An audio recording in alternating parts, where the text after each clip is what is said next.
Okay, so very quickly, this is my brother, Pastor Aaron Hill.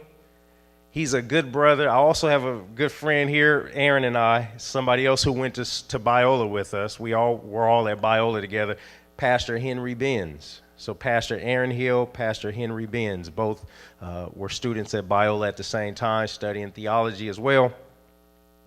Aaron Hill is a good brother. Now, when I met Aaron, undergrad at Biola, he was a different kind of brother to me. And that's in a good way, by the way, because Aaron, Henry, is just mellow.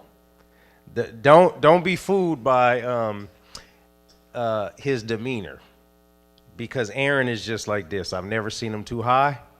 I've never seen him too low. He's always like this. Even when turmoil was on the horizon, he was always like this. And I made a joke with him on the way here when I picked him up from the airport. I said, brother, you still the same. You just stay like this, huh? He's like, yep, you know me. I'm like, okay, does your wife ever get upset, brother, when you don't show emotion? He says, oh, yeah. Why aren't you angry? You should be angry right now. He says, I'm just cool like that. All right. But he's a prolific teacher. He's a prolific teacher, and he has much experience in ministry and teaching. Amen. Okay, so we're going to hear his bio right now, and Delicia will introduce him to come forth. We're going to have him speak, and then after he's done speaking, we're going to take a break. He'll be speaking for about 50 minutes. We'll do our 20-minute break, and then we'll come back for part 2. Amen? All right.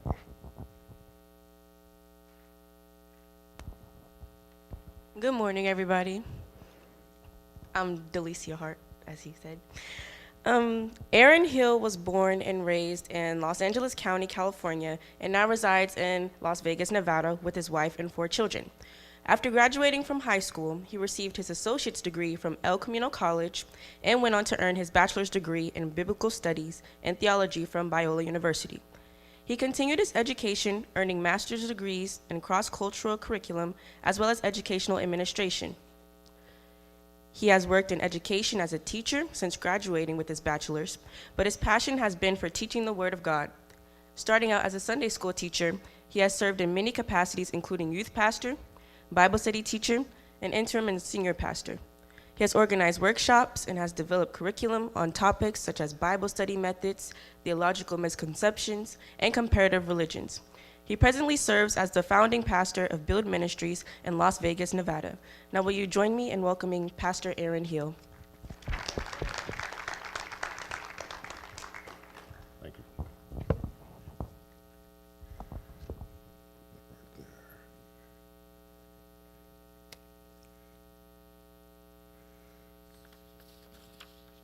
Good morning, good morning. You can hear me well? Yes. All right. Watch that feedback. I'm delighted to be here to see and speak to all of you today. When Ronnie gave me the call, it's funny how we reconnected after so many years. It's been over 20 years since we were together, but I've learned as my mother kind of shows me indirectly how she is still close with people she went to high school with. My mother just turned 70 on the 10th of June, not too long ago, and she still talks about and talks to the people that she grew up with.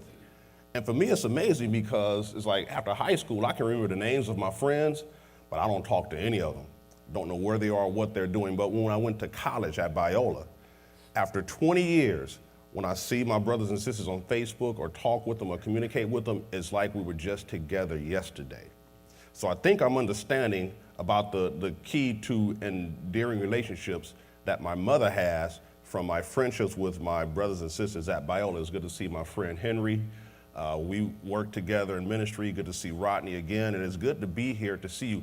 How we got reconnected. I was a pastor of a church in Las Vegas, and I'll just tell the story. I'm brutally bluntly honest. I have nothing to hide. They removed me from being a pastor of that church.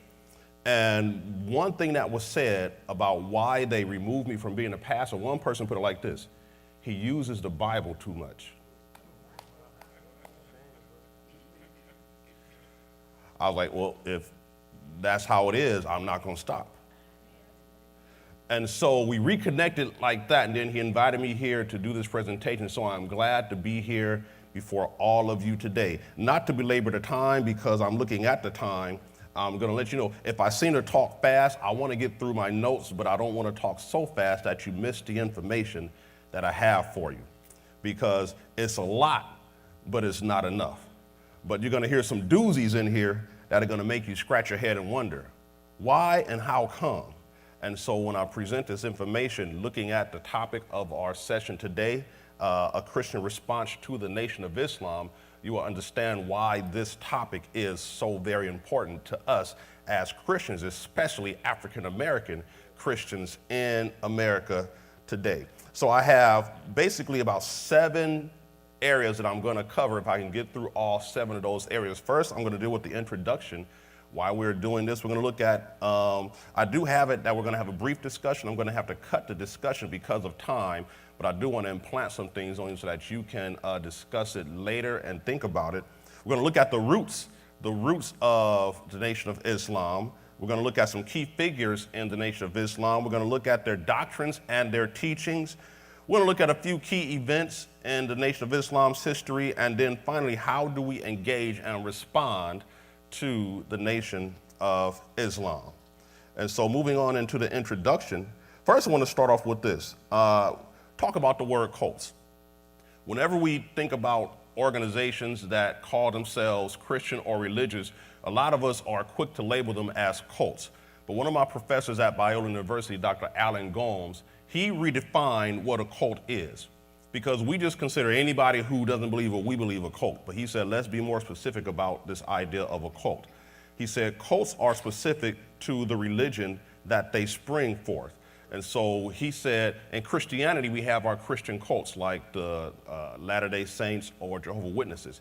He said, but Islam, another world religion, has its own cults. And a cult of Islam could be Nation of Islam.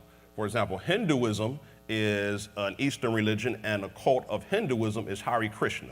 And so he defines cults as that. So we're going to look at a cult of Islam, not to say that Islam is a true religion where the people are going to make it into heaven, but looking at just the world religions, a cult of Islam is a Nation of Islam, and that's what we're going to be looking at. And so the question comes, why study the Nation of Islam when comparing their numbers? Because they are very small. At present, they say that their membership numbers range anywhere from 10,000 to 50,000 members. Why can't we get a good pin on their actual numbers? Because they're really not open about their membership records and their numbers. And so they estimate their numbers presently to be somewhere between 10,000 on the low end and 50,000 on the high end. Why are we studying such a small group when the Christian, even though we have several different denominations, we are millions strong? So why look at something that's just a drop in the bucket? When we get into their history, we'll find out why. In 1965, now this is interesting because a lot of information can be found. Remember WikiLeaks? When all that information was released on the internet?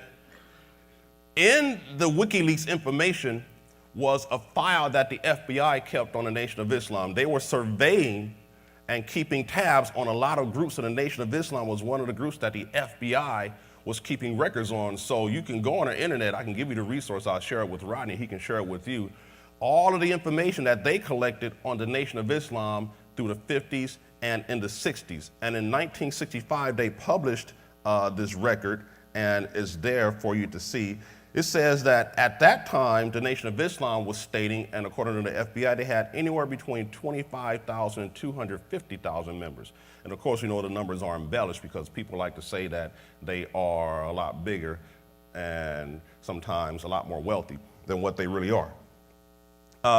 It says usually they range between 50 to 70,000 member range. It says another thing about their membership is this: they may have hundreds of people join the membership, but it's balanced by the hundreds of people that leave. And so there isn't a lot of retention. One member reportedly saying like this: they had their convention, their annual convention, and he said, I saw 500 people join the nation at our annual convention, but only 5 of them came back. So they have a retention issue with their membership, but like other groups, their existence is centered around a single charismatic individual who exercises absolute authority over all aspects of the organization, and their leader today presently is Louis Farrakhan, who is 85 years old.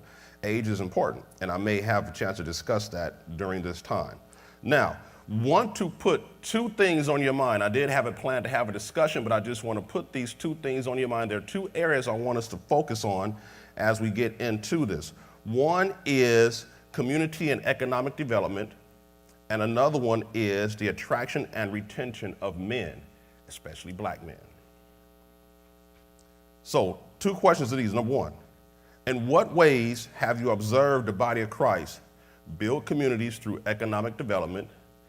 And how is the attraction and retention of men in the church today? Just think about those two things. I want to share a story with you. I went to a funeral recently. One of the members at the ministry that I founded, she passed away, and she has a very large family in Las Vegas, a real big family in Las Vegas. And at the funeral, I noticed there were so many men, black men, at this funeral. When the funeral was out and we walk out with the casket, men were just spilling out of the sanctuary. And I got history on the family, said they all used to go to church. But slowly but surely, they all fell away. And not just they stopped going to the particular church that they were members of, they stopped going to church, period. But at that funeral, all the men showed up. On a typical Sunday where I worship, I can count on both hands the number of men that were present in the sanctuary. And so it becomes quite troubling for the African American community when we look for our men in churches, and a lot of times we don't see them. Now, the men we may see are the men that are involved in some aspect, but when we look out into the congregation, sometimes when I stand in the pulpit, I look for men and I count. I see 1, 2, 3, 4, and 2 toddler boys, and that's it. And so those are two things to always keep in mind when we talk about the Nation of Islam. Their cooperative economics and their attraction and retention of men. Give you a member profile of the Nation of Islam. Here are some things you need to know about the profile of the people that make up the membership of the Nation of Islam. First of all, it's a majority male organization. The majority of the men that are in the organization are young, between the ages of 18 and 35. They come from mostly lower socioeconomic backgrounds, mostly American, and here is the thing that might blow your mind. The overwhelming majority of the members that make up the Nation of Islam are former Christians. I want to tell you a story, another story. I'm talking to Jehovah's Witnesses. Sometimes they will come to my door and knock on the door, and I engage them. I talk with them, ask them questions and stuff like that. And the majority of them will always share the same story with me. They say, I used to belong to the Baptist church. And all of a sudden, they are sold out for the Kingdom Hall. I was talking with some Latter-day Saints. Now, these are white people. But one day they came to my house and they brought a black lady with them. I guess they wanted to show us that we're not just all about white people. They brought a black lady with them. And so she's sitting on our couch.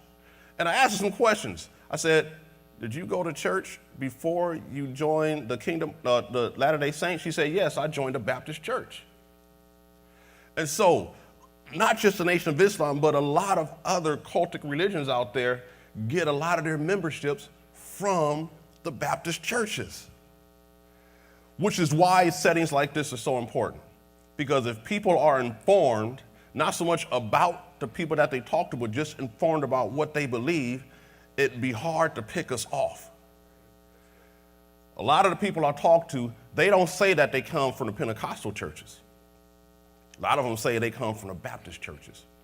And so we talk about the Nation of Islam, and you're going to scratch your head when we talk about some of the things that they said and some of the things that they believe. And how could people who were Christians leave the Christian churches? A lot of preachers left Christian churches and joined the Nation of Islam. How could they leave this truth for that lie?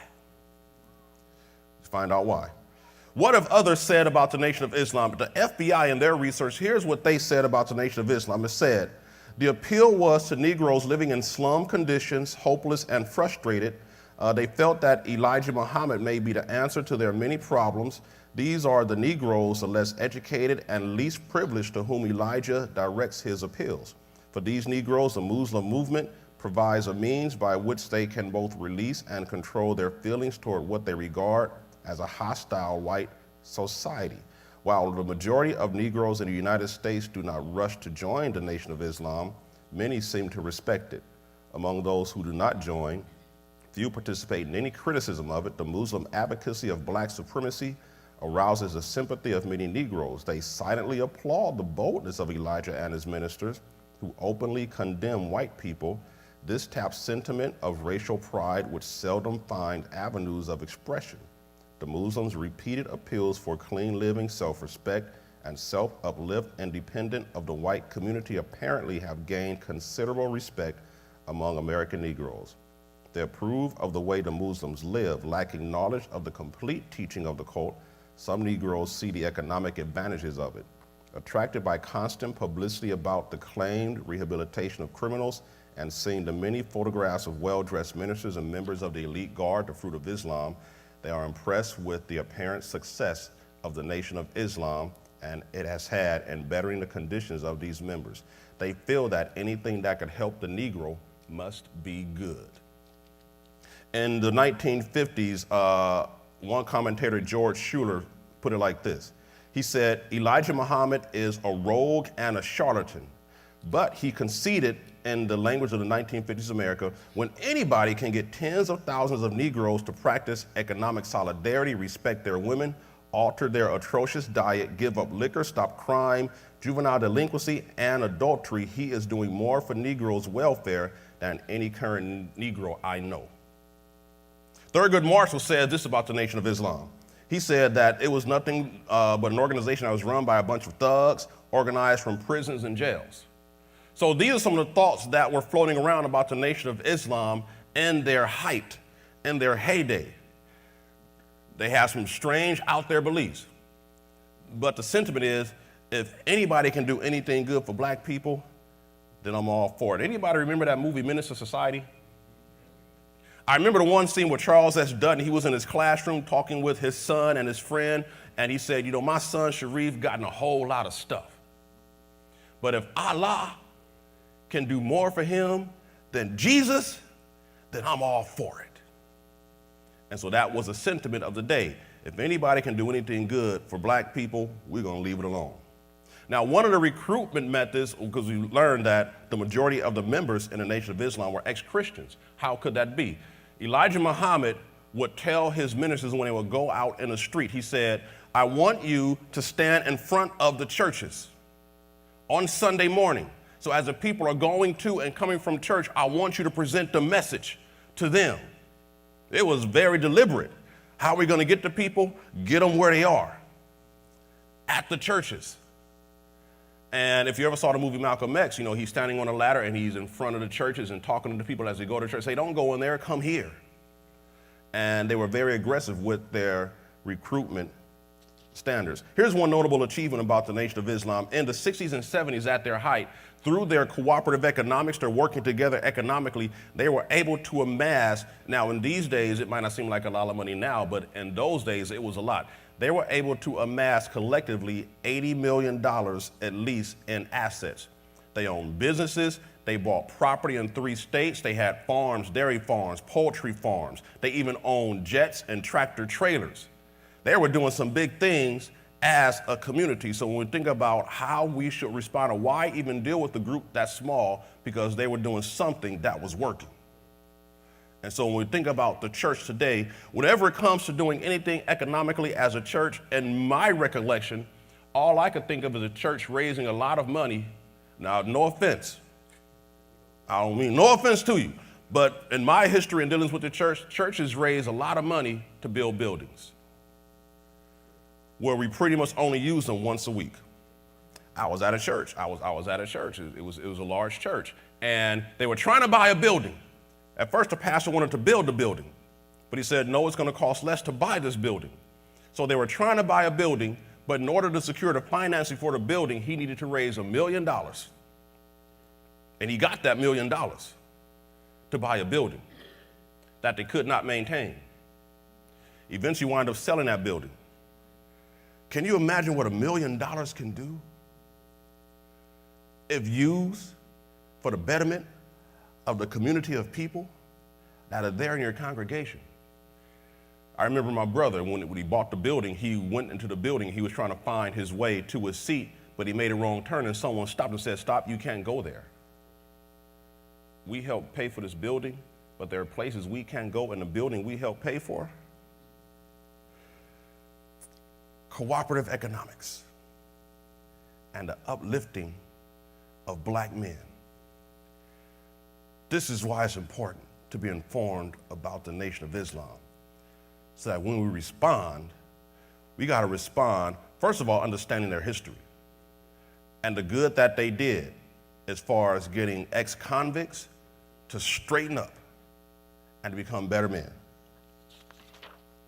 Going to look at their roots. We want to keep this term in mind, black nationalism. Black nationalism, is defined by the Southern Poverty Law Center, is a movement that is a reaction to centuries of institutionalized white supremacy in America. Black nationalists believe the answer to white racism is to form separate institutions or even a separate nation for black people. Most forms of black nationalism are strongly anti-white and anti-Semitic. Some religious versions assert that black people are the biblical chosen people of God. Certain black nationalist groups, Rastafarians, Nubians, Black Hebrew Israelites, the Black Panther Party, Nation of Islam. Nation of Islam by far is the most popular black nationalist organization. From the mid-19th century, even to now, there have been two camps in black nationalism. One is we push for integration, and the other one is we push for segregation.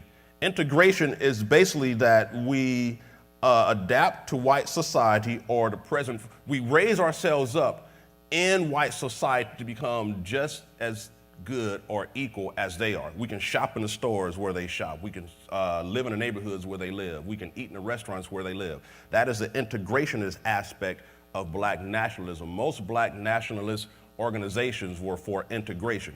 And then there was a segregation part, and the segregation thought is that we need to be completely separate from white society, which involves either developing a nation within a nation or repatriation back to Africa.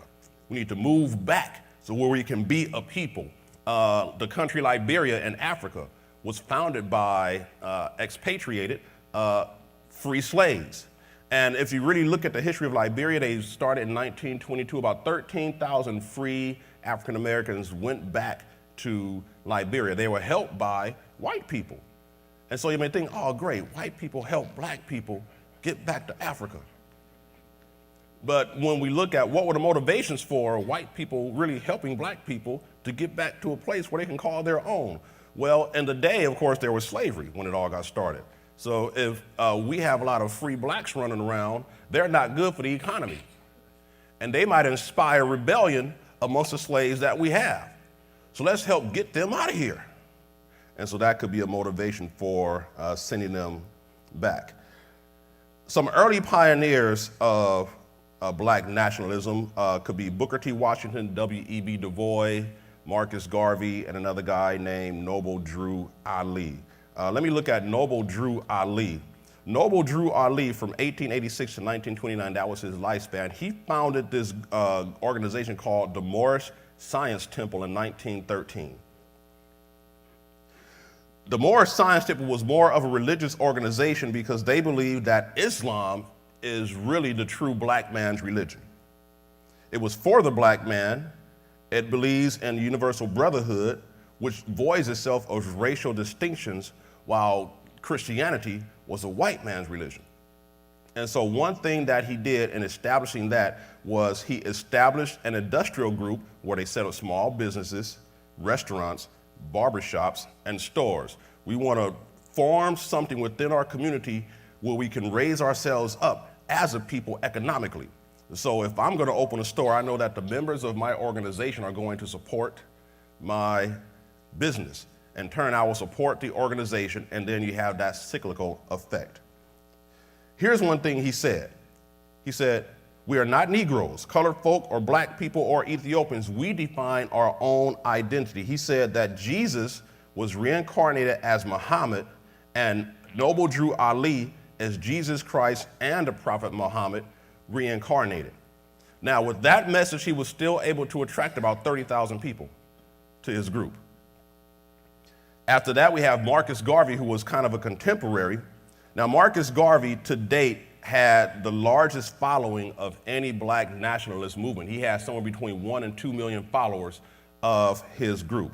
Marcus Garvey made this statement. He says, "I was determined that the black man would not continue to be kicked by all other races and nations of the world. I saw before me then, even as I do now, a new world of black men, not peons, serfs, dogs, and slaves, but a nation of sturdy men making their impression upon civilization and causing a new light to dawn upon the human race." In 1914, he founded the Universal Negro Improvement Association, or the UNIA.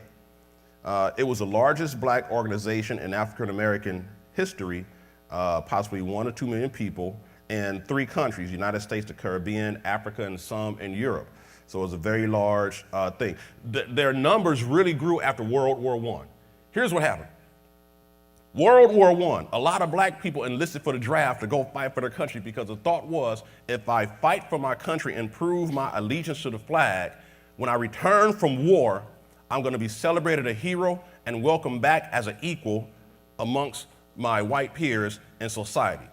So after the war was fought, when the black servicemen came back, they came back to a country that treated them just the same as they were treated before they went to war. And so that really helped to promote and to push the growth of the UNIA with Marcus Garvey. Another thing that they believe, even though Moorish Science Temple was more religious, the UNIA was more of an economic organization. But they did have some religious beliefs tied up in there. One thing that they believed was that white people came about like this. The original people on earth, Adam and Eve, were black.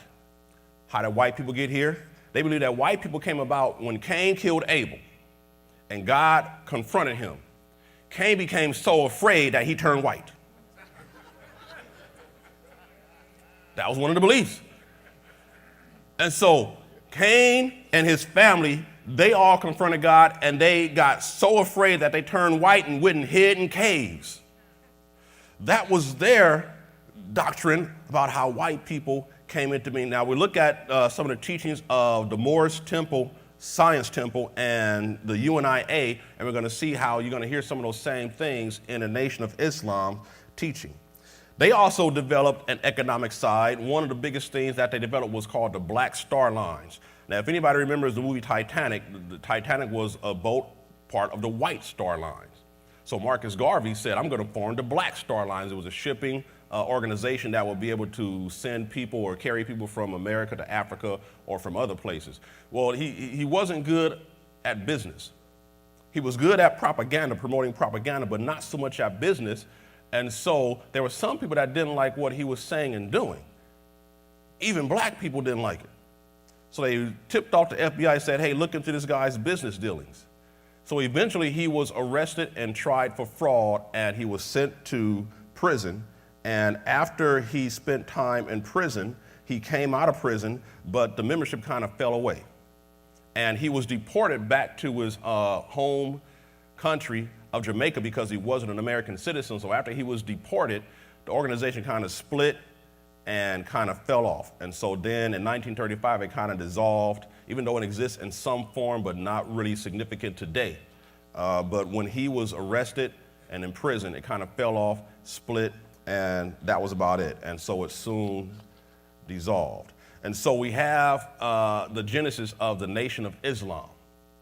So we have the Moorish Science Temple, black nationalism, the Moorish Science Temple, the Marcus Garvey movement, the UNIA, and then we have the birth of the Nation of Islam. Let's look at some key figures in the Nation of Islam. And so you're going to see that there's kind of a mesh that was happening in a black nationalist movement.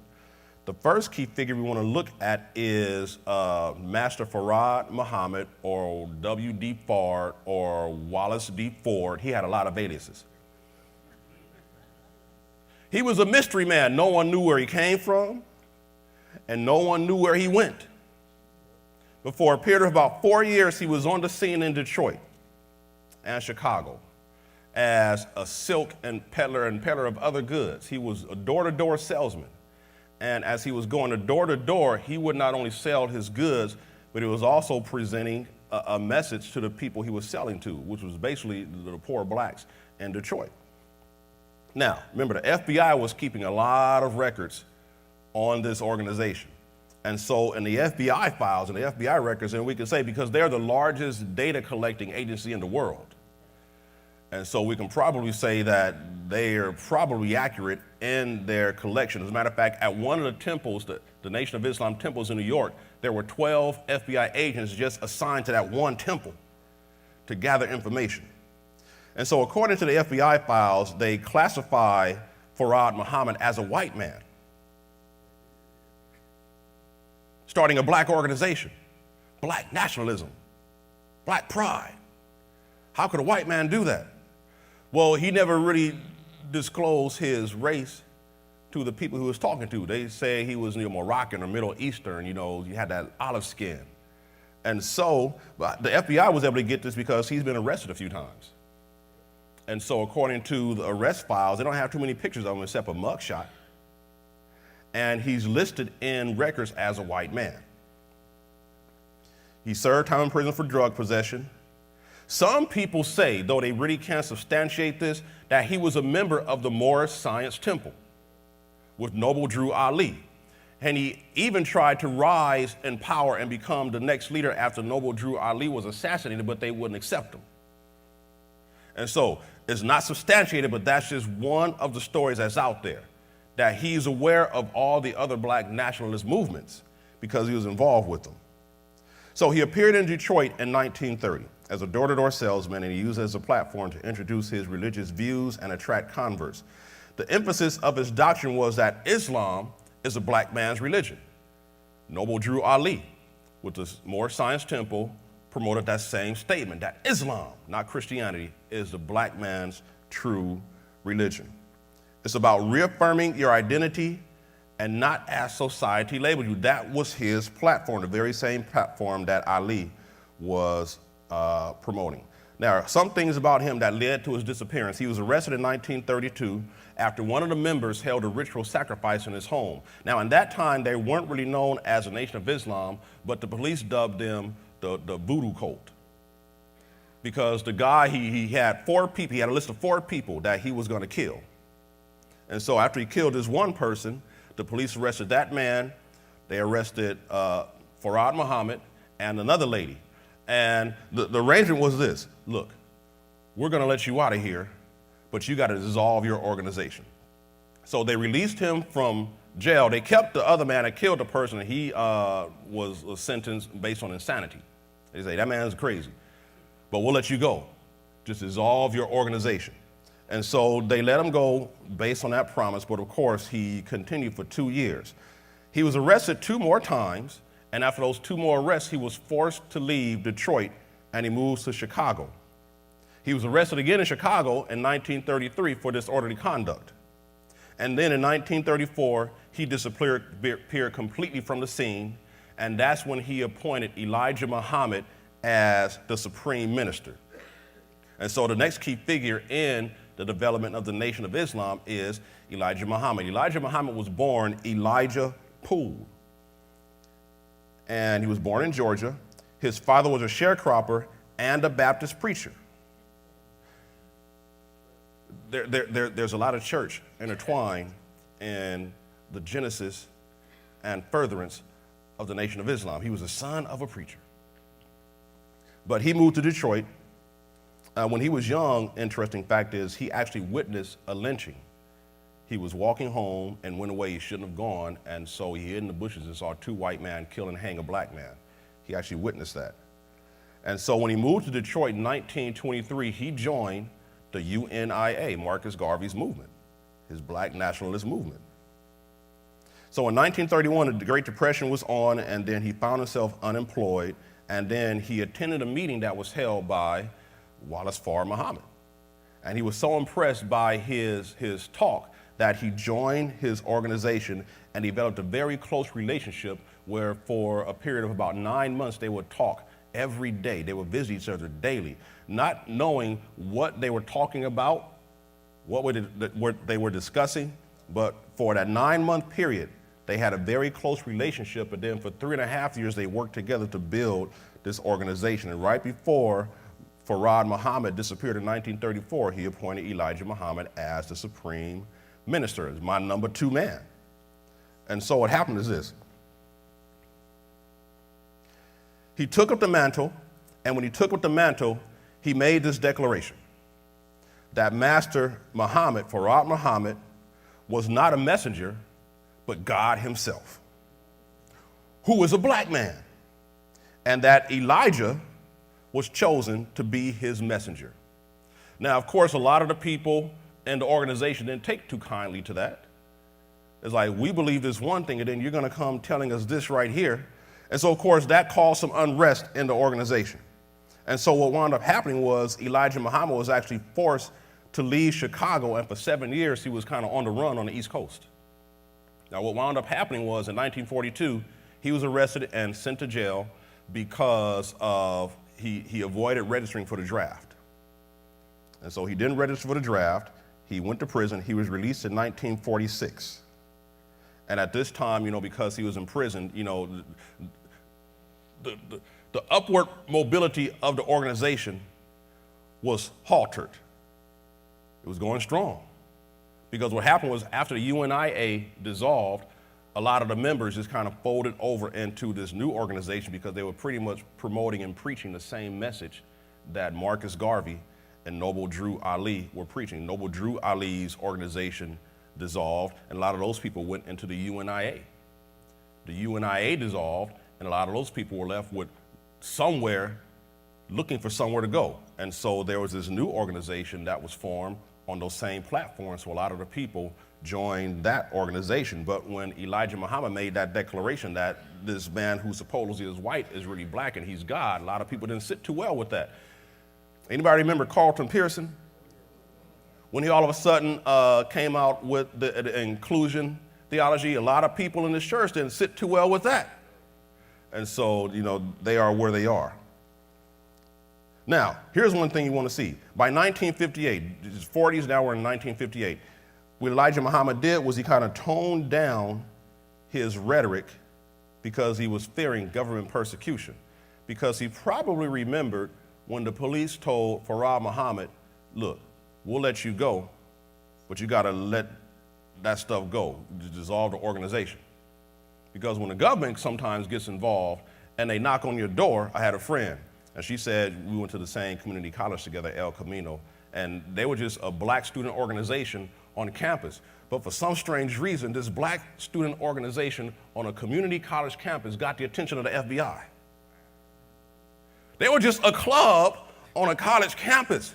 And she said the FBI came knocking on her door. They didn't threaten her with arrest. They just said, you might want to consider your allegiances. And she left that alone and let that go. They got eyes everywhere. And so, fearing government persecution, he ordered his ministers to temper their militant teaching, and he de-emphasized the religious aspect, but he emphasized the economic benefits of the organization, the cooperative economic side, the building up of an economic powerhouse. So we have Wallace Farad Muhammad, Elijah Muhammad. One of the next key figures is Malcolm X. Malcolm X was born Malcolm Little. His father was a preacher, and his father was a member of the UNIA. So it's not like Malcolm was totally oblivious to the message, because he had a father who was a preacher who was involved with this organization with Marcus Garvey. He was born in Nebraska, moved to Lansing, Michigan. His father was killed in a streetcar accident. Now, one thing that's very interesting, his father took out a large life insurance policy against his life. In the event of his death, his family will be well cared for in his absence. And so his father was killed in the streetcar accident. The police labeled it a suicide, which voided the insurance policy.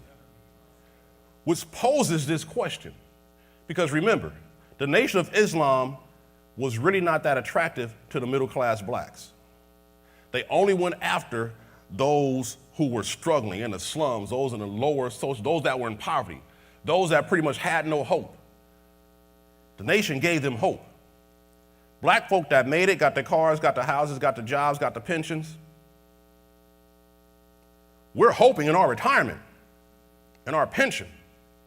And so can you imagine if the insurance policy was not voided and the family received that insurance policy and they were well cared for?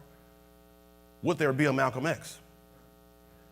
Would there be a Nation of Islam without Malcolm X? Because with Malcolm X, when he joined the nation, he went to prison for grand larceny, and in prison, some of his siblings were members of the Nation of Islam, and they were talking to him about it, and so he joined the Nation of Islam while he was in prison. And so when he got out of prison, he went and met Elijah Muhammad and began working closely with Elijah Muhammad, even become the minister of Temple number 7 in Harlem. When Malcolm X, Malcolm Little, joined the nation, they were listed as having 400 members. Only 400 people in the 50s were part of this black nationalist organization. With Malcolm's efforts and his fiery teaching, they grew from 400 to 40,000 members in an 8-year span from 1952 to 1960. With Malcolm X's work, he was able to grow the religion exponentially from 400 to 40,000. He was instrumental in establishing a newspaper, Muhammad Speaks, and they began publication or distribution in 1961. But what happened was this. He took a trip to Mecca. And when he went to Mecca, he was exposed to Islamics from all over the world who weren't just black. And so he came back, and one story says he left the nation. Another story says the nation put him out. But he was no longer a member of the Nation of Islam. One of the things that led to his falling out with the Nation of Islam was he discovered reports that the man that he revered, Elijah Muhammad, actually fathered several children out of wedlock with the young secretaries that were working with him or working for him. As a matter of fact, there's even a clip of a Savior's Day convention where Louis Farrakhan brings up some of these women on the stage, and he calls them his wives. And one woman speaks, and she makes this statement. And I had to stop the video right there after she made that statement because I didn't want to hear any more. She said this. She said, Elijah Muhammad sat me down and opened the Quran, and he said he didn't want to do it, but Allah is forcing him to do what he did, which is to supposedly make her his wife and have children by this man to further the legacy of the organization. I didn't want to hear what the other 3 women had to say. That was more than enough. But of course, in a day, Malcolm X, when he discovered that truth, is like, that led to the falling away and a breakup between him and his mentor, Elijah Muhammad. Here's one thing that he stated. He said, the true brotherhood I had seen had influenced me to recognize that anger can blind human vision, he said. America is the first country that can actually have a bloodless revolution. This is after he had this revelation, the falling out and the trip to Mecca, and he said, you know what, maybe I was wrong.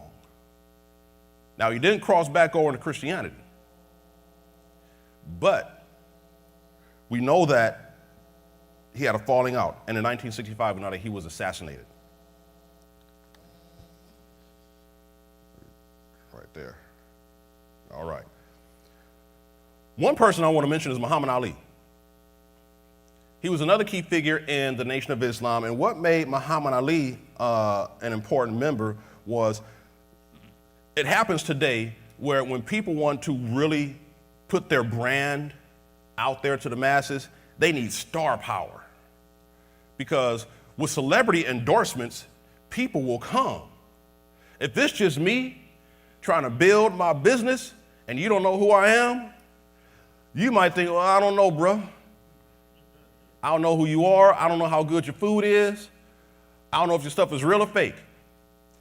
But if I get LeBron James to come and put his arm around me and say, I need y'all to listen to my brother Aaron right here because I'm wearing his stuff right now, then that star power would validate my brand. And so that's what Muhammad Ali did for the Nation of Islam. He was introduced to Islam, the Nation of Islam, in 1963, but after he defeated Sonny Liston in 1964, that's when he declared his involvement with the Nation of Islam. In 1974, he was giving a television interview in Europe, and he made this statement. He said this, he said, Elijah Muhammad is the one who preached that the white man of America, number one, is the devil.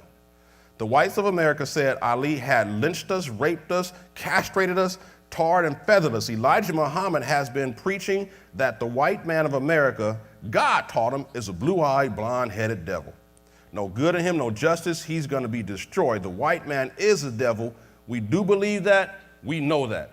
This was Muhammad Ali on public TV, putting the brand of the Nation of Islam out there for the world to see and to hear, the heavyweight champion of the world. That's brand endorsement right there for you. Now, what wound up happening was in 1975, he actually converted. He made the statement in 1974, but in 1975, he converted to a far more conventional Sunni Islam. And the reason he made that conversion was when Elijah Muhammad died in 1975, his son took over the Nation of Islam. I'll get to his son in a minute. But Muhammad Ali made this statement in the book he wrote in 2004. He said, the Nation of Islam taught that white people were devils. I don't believe that now. In fact, I never really believed that. But when I was young, I had seen and heard so many horrible stories about the white man that this made me stop and listen.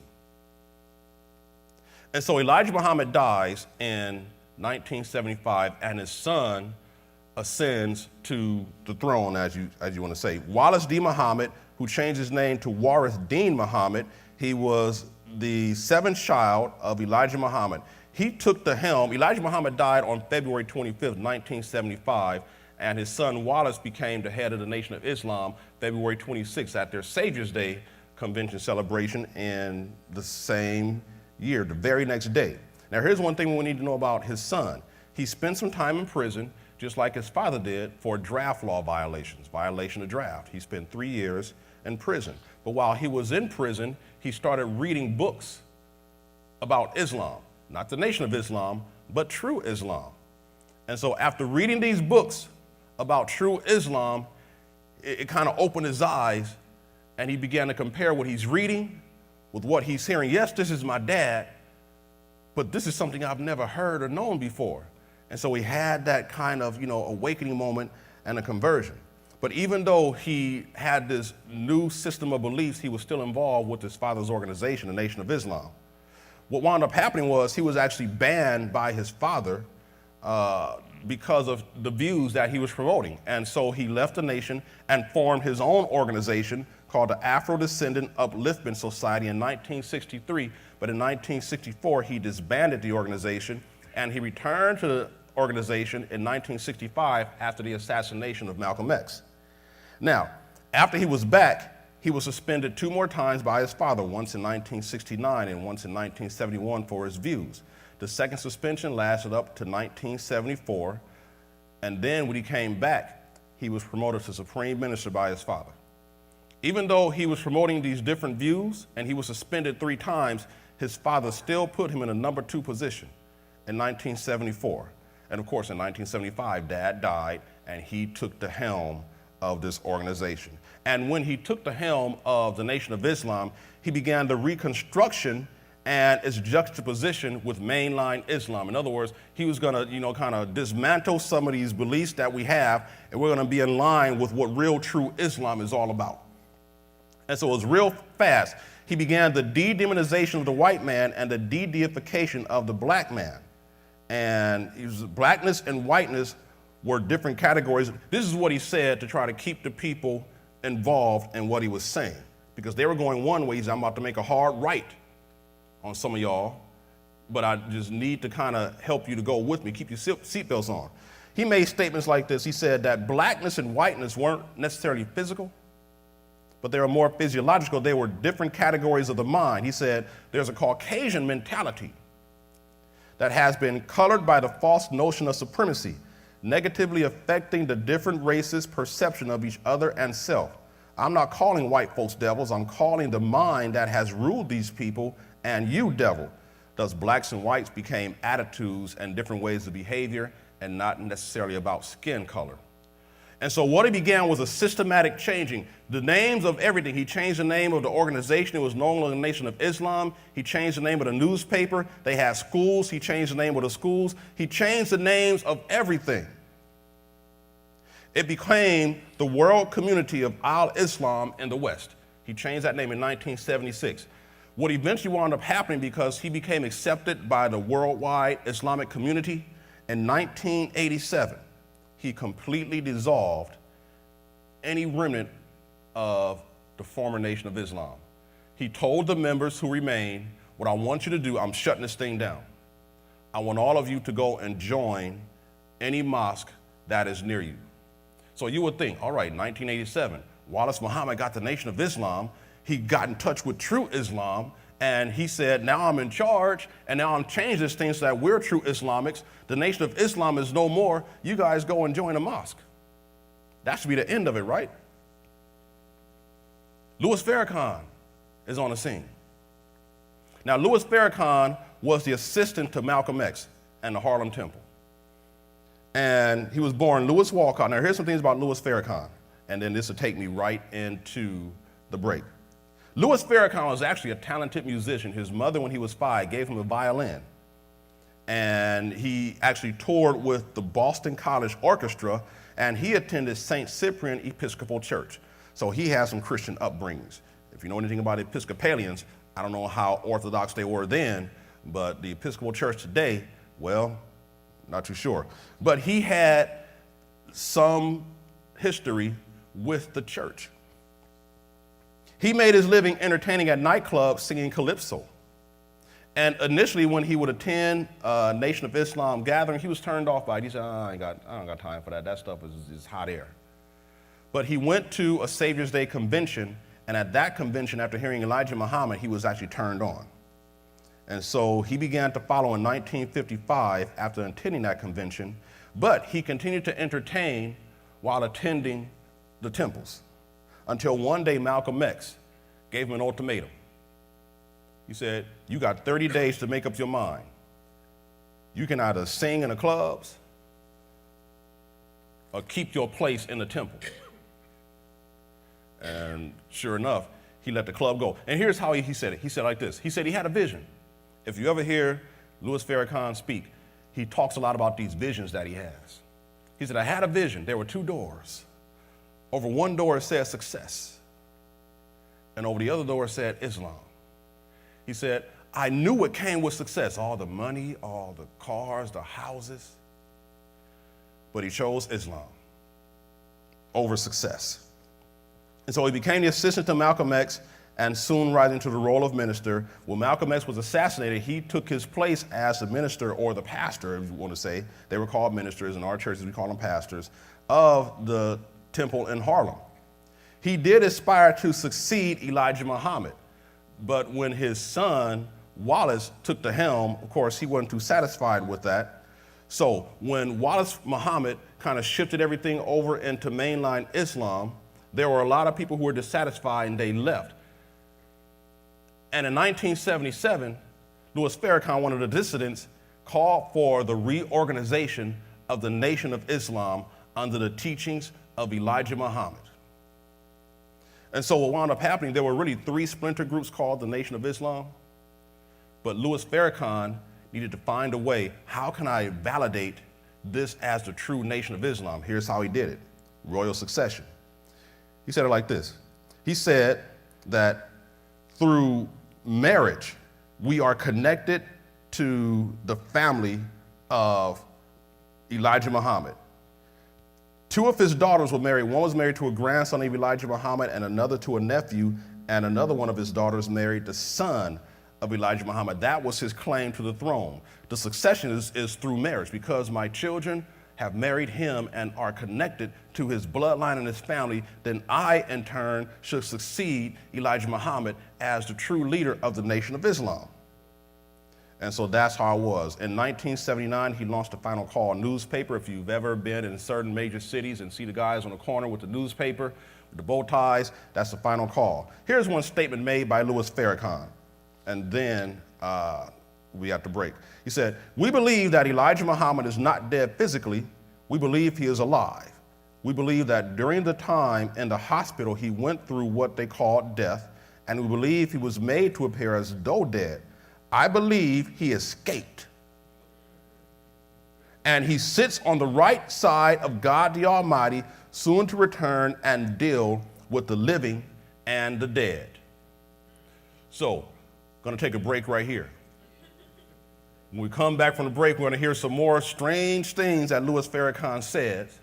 We're gonna look into their doctrine, things that they believe, do a comparative analysis of their belief with our beliefs, and then you'll be released with your charge about how do we deal with this organization, especially because they attract a lot of young black men who used to go to the church.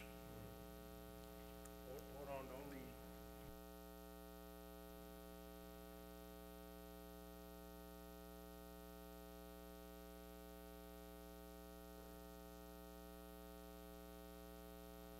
Okay, we want to give the culinary ministry a few more minutes. They're expecting us to break about 10:10. So normally we hold all questions to the end.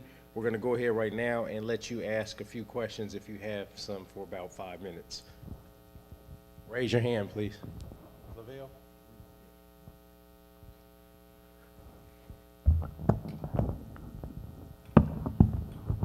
And give Pastor Aaron a hand for that first half. Thank you, brother.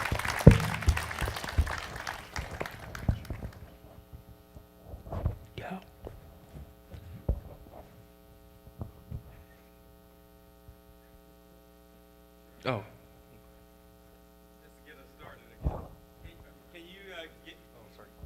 Can you give any light about Kareem Abdul-Jabbar? Obviously, he went through a conversion similar to Cassius Clay or Muhammad Ali. Kareem Abdul-Jabbar, I didn't study too much on Kareem. I know that he did convert. I don't know where his standing with the organization is right now. I don't know if he's still Nation of Islam or moved over to True Islam. But I know he went through the name change like Muhammad Ali as well. Any voice about the Fruit of Islam? The Fruit of Islam, they're more like a militaristic organization. They were actually formed as a way to protect the Nation of Islam because there was a lot of heat and skirmishes. Sometimes they would be attacked by white people. So the Fruit of Islam was actually formed as a way to protect members of the Nation of Islam. So it's kind of like the Nation of Islam Secret Service.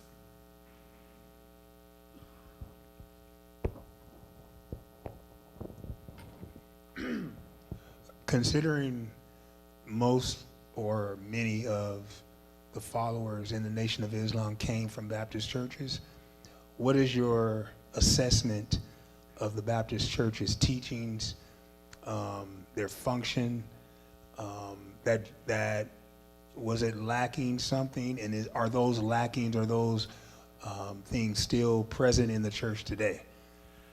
I'll answer that question with something that God shared with me. I was driving one day, and when I was driving, I just kind of mouthed this question out loud. You know, I'm driving, and I was leaning, and I made this question. I said, man, why are so many churches in America messed up? And the answer came from the Spirit. It's like, before I even answered the question, the answer from the Spirit came to me. He said, because the Bible is used and not taught. And so I went to church, because that was a Saturday. I went to church the very next day. And what did I hear? I heard the preacher using the scripture, but not teaching it. I learned a lot about the pastor's life, but nothing about the word of God. And so in Baptist churches, and I was a pastor of a Baptist church before they put me out because they said I used the Bible too much, because they wanted to hear the hoop, the celebration. That's what they said. We don't want you because you don't hoop. And so it's the celebration became a focal point and not so much about the truth and the teaching, but it became more about the charisma and the emotions. And so what wound up happening is that you have people in the church who, I mean, they can really say that he really did preach, but they really can't say what they learned. And so when you have people who were prepared and taught by someone else, even if their arguments are not even valid, because they have an argument and an answer, it's enough to sway people away from the churches and to the nation or any other organization. I saw a hand back there, yes. It appears that the men are the focus for the recruitment of the Nation of Islam. What role does the women play in that organization? One thing that the Nation of Islam does is they reestablish a traditional role of men and women. Men are the head of households. They're the ones that go to work, that take care of their wives, and love their children. Women are the homemakers, the housekeepers, the raisers. They raise and nurture the children. They support their husband. And so they reestablish, it's like a biblical role, but you know, when you look at when the Bible says, wives submit, husbands love, you think love is easy and submission is hard. And so it's kind of like the lines got blurred.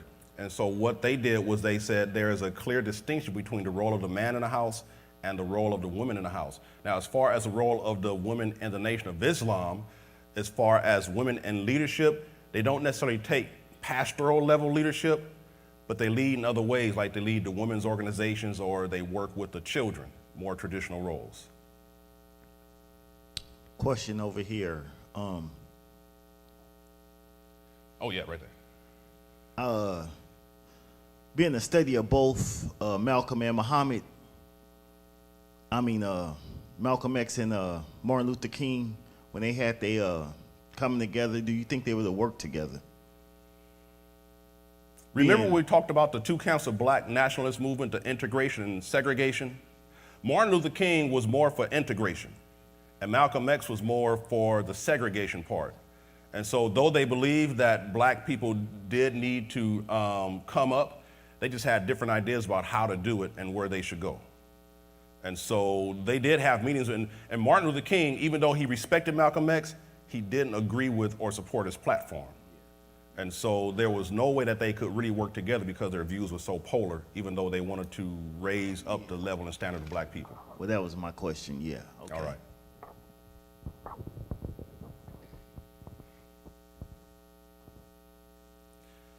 Question right here. Thank you. This is a sort of a hard question. Why is it that the Baptist Church has such a hard time with the community?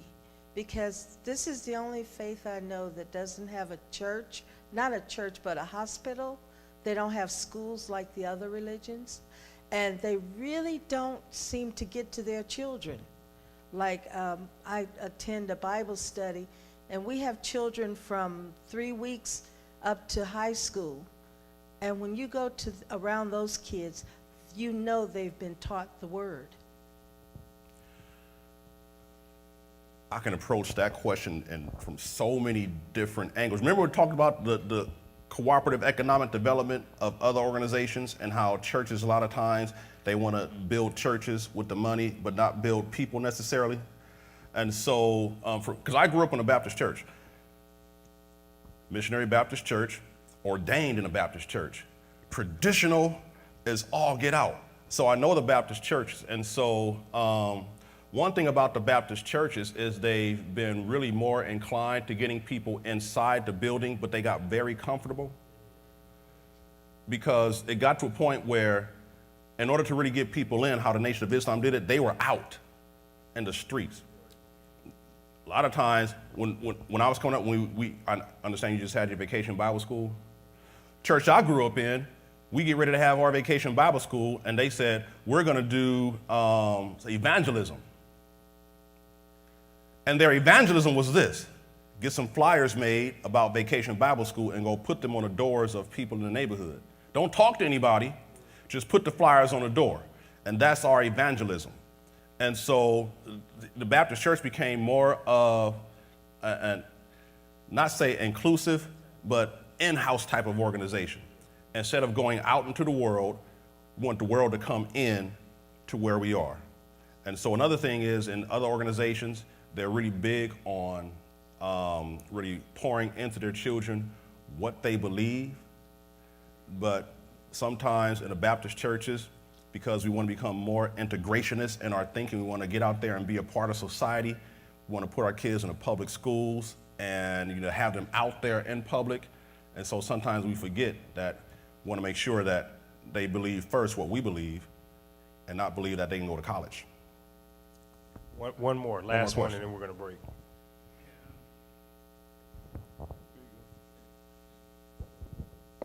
I'm not sure, but maybe I live in a cave, okay?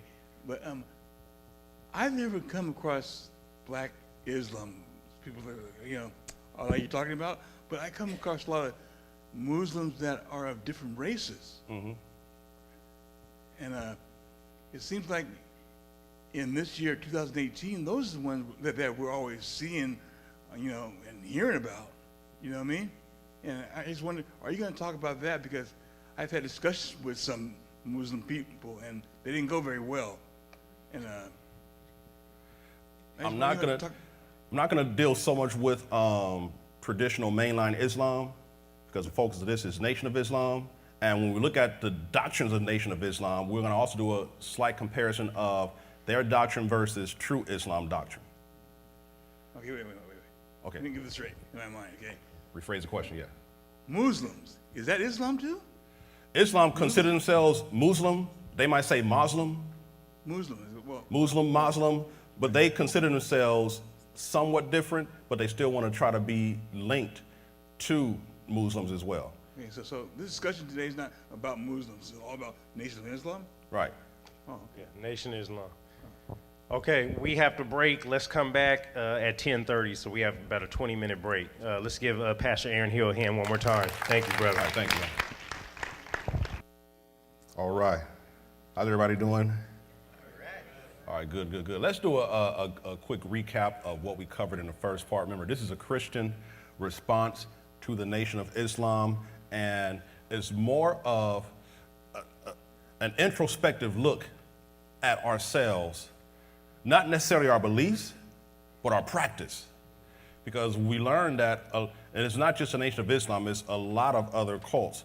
They get a lot of their members from the Christian community, which means that the Christian community, in some aspects, probably hasn't done the greatest job of instilling their convictions in the people in the community so they can stand tall and strong on those convictions. And so our response is not necessarily that we agree with you, but our response is more of, we got to do a better job with what we're doing. One lady asked a question about the Baptist churches and how things are going. And one thing, I was talking with one gentleman outside. I remember, because I taught Sunday school for 10 years. And in teaching Sunday school, what would happen is a lot of parents, because I started teaching Sunday school when I was 18 years old, and so I taught for 10 years. And so a lot of parents would bring their sons to me and they say, you got them. I'm giving my son to you. And I'm like, I ain't a daddy myself. I can't, that's your son. But the expectation became that I want my children raised up in the church, so I'm going to turn them over to the church and hope that the church does a good job in putting what I believe in them. And so what winds up happening is young people, they go to Sunday school, but they don't quite get it. And so they meet somebody who was just real on fire for what they believe, and they get drawn away. Like I was sharing with someone how when I taught Sunday school, one of the gentlemen who was in the Sunday school class with me, he started to ask a lot of questions. And I didn't know why till I was talking with his mother. His mother said, you know what? My son is thinking about joining the Nation of Islam. I was like, oh. And so whenever he asked his questions, I would give him answers to it, but I realized that, you know what? There are a lot of pastors out there who aren't able or aren't willing to answer the questions that people in the congregations have about these other things. And so that's one reason why a lot of people just get lost in other things, because somebody gives them an answer. Even though the answer is far-fetched, it's an answer. And so we're going to continue on with this thing. I have another 47 minutes and 29 seconds. So I really want to get, when I get to the key events and to the Nation of Islam, I might skip a lot of stuff just to get to the latest thing that's happening with the Nation of Islam. It's going to blow your minds that they, for reals, If your mind hasn't been blown yet, wait until I get to the end. Your mind will be blown. You'll be like, what? But back to Louis Farrakhan. Here are some more statements that Louis Farrakhan has made. One thing he said is, there is no man sitting out there in space with a wounded side and blood pouring out of his side for 2,000 years, waiting to come back and take you to a kingdom. Jesus of Nazareth is dead. He was no Messiah. He didn't save the world. It's still misery out there, but he pointed towards the coming of your Savior who was to raise the dead. And of course, they believe that there's Allah and his prophet Muhammad. Allah is the white man, Wallace Farah Muhammad. His prophet is Elijah Muhammad, who was Jesus. Farrakhan even calls himself a little Messiah. Now, here's one of the things Farrakhan said. And in a 1993 article of the Washington Post, he alludes to this vision that he had in 1985 when he was vacationing in Mexico. He had a vision, and the vision was that he was taken up in a UFO and then to the mother wheel. The mother wheel is a planet called Tellus. That is another man-made, could be a UFO. They call it the mother wheel, the mothership. And on the mother wheel, that's where Elijah Muhammad and Wallace Farad are, still alive, supposedly. And so he was taken up to the mother wheel. That's where Allah supervises man's affair. And he says that Elijah, when he died in 1975, he didn't really die, but he was rescued by one of these little wheels, or UFOs, and taken to the mother wheel. And he had a discussion with Elijah Muhammad through a speaker on the wall. And so that's one of the things, these are some of the things that Louis Farrakhan has said. They're far-fetched, but he still maintains a large following. And so he said this because this serves as evidence for Louis Farrakhan, not just his connection to Elijah Muhammad through marriage and succession of the bloodline, but this vision he had in 1985 where he was taken up in his UFO and taken to the mother wheel or the mothership and had this discussion with Elijah Muhammad that solidified him as being the rightful successor to the mantle of the Nation of Islam. He said, the Messiah is alive, he is in the world, the power of God is present in America with me. He said that in 1989. He said this again. He said, I am the man everybody is looking for. I am the Messiah. Elijah Muhammad was raised by Master Farad Muhammad to become the Messiah, and he raised me to become the little Messiah. Read the scriptures. There are two Messiahs coming in the latter days. One thing about the Nation of Islam, what Louis Farrakhan does, because he had his origins in the Christian church, he folds in a lot of biblical scriptures with what he presents to the Nation of Islam. As a matter of fact, you might hear him recite more of the Bible than he does the Quran in his teaching, because he knows that a lot of people in this audience used to be Christian or used to go to church. We're going to look at their doctrine and their beliefs. And if you ever get a copy of the Final Call newspaper, remember in 1977, he rebirthed the Nation of Islam based on the old platform. So when you look at their 12 points and their doctrines and their beliefs, nothing has changed from the original statements. I'm not going to read all 12 of them, but I'll read some of them. It says, the number one, it says, we believe in the one God whose proper name is Allah. Now that is a belief of actual true Islam, but Allah to the Nation of Islam is really Wallace Farad Muhammad. We believe in the Holy Quran and in the scriptures of all the prophets of God. We believe in the truth of the Bible, but we believe that it has been tampered with and must be reinterpreted so that mankind will not be snared by the falsehoods that have been added to it. We believe in Allah's prophets and the scriptures they brought to the people. We believe in a resurrection of the dead, not in physical resurrection, but in mental resurrection. We believe that the so-called Negroes are most in need of mental resurrection. Therefore, they will be resurrected first. Furthermore, we believe we are the people of God's choice, as it has been written that God would choose the rejected and the despised. We can find no other persons fitting this description in these last days more than the so-called Negroes in America. We believe in a judgment. We believe this first judgment will take place as God revealed in America, and then it goes on from there. and to more of their social aspects of their beliefs. We're going to look at some specific points of their doctrine. The 12th thing in their doctrine says this. It says, we believe that Allah God appeared in the person of Master W. Fard Muhammad in July 1930, the long-awaited Messiah of the Christians and the Mahdi of the Muslims.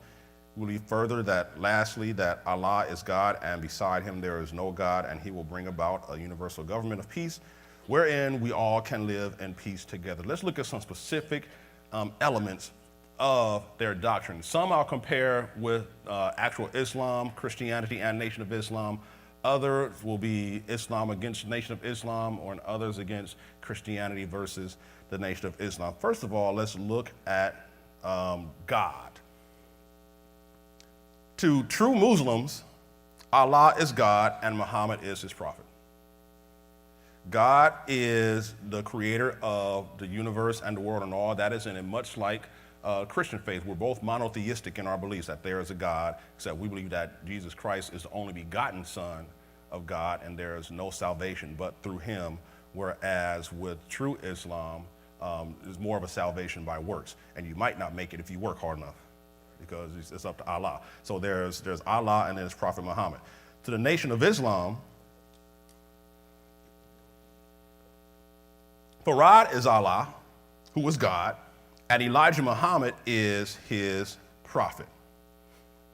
To the Nation of Islam, God actually came into existence 76 trillion years ago. Now, heard from my bio that I'm a teacher. I'm a teacher by trade. One year, I actually had a chance to teach a unit on mythology, Greek mythology. And the definition of mythology is this. Mythology is simply a story that was created to explain how things happen in nature. In other words, if there's a question that somebody has, we're going to come up with a story to answer that question. So mythology tries to answer every question that someone has about a mystery that they see or that they observe. And so what the Nation of Islam did is, when it comes to the existence or the creation of God, because in the Christian church, to us, God is from everlasting to everlasting. He has no beginning. That's our explanation of God. Where did he come from? We don't know. And if he chooses to reveal it to us, great. But if not, we know that he is God. But to the Nation of Islam, that's not good enough. So they came up with the story. God, 76 trillion years ago, God came into existence. When he came into existence, he took the form of a black man because he created himself out of the blackness of space. So when you look into space, it's black. And so it's like God, it's kind of like, anybody see, I'm talking to the younger people in here, the Guardians of the Galaxy, the second one? All right, so if you didn't see the second Guardians of the Galaxy, I don't know if you want to see it, because you want to see, I'm just going to just kind of bust your bubble. Anyway, there's one guy, Quinn, and he met his father. And his father told a story about how he came into existence. He started out just this little seed, and over millions of years, he developed himself into a physical being. And so for the Nation of Islam, we got to explain how God came into being. So God came into being because he created himself out of the blackness of space. The original man wasn't black like me, it was black like black.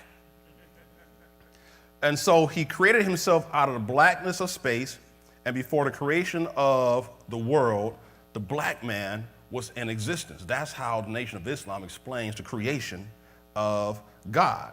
Now for us, here's what we know about God.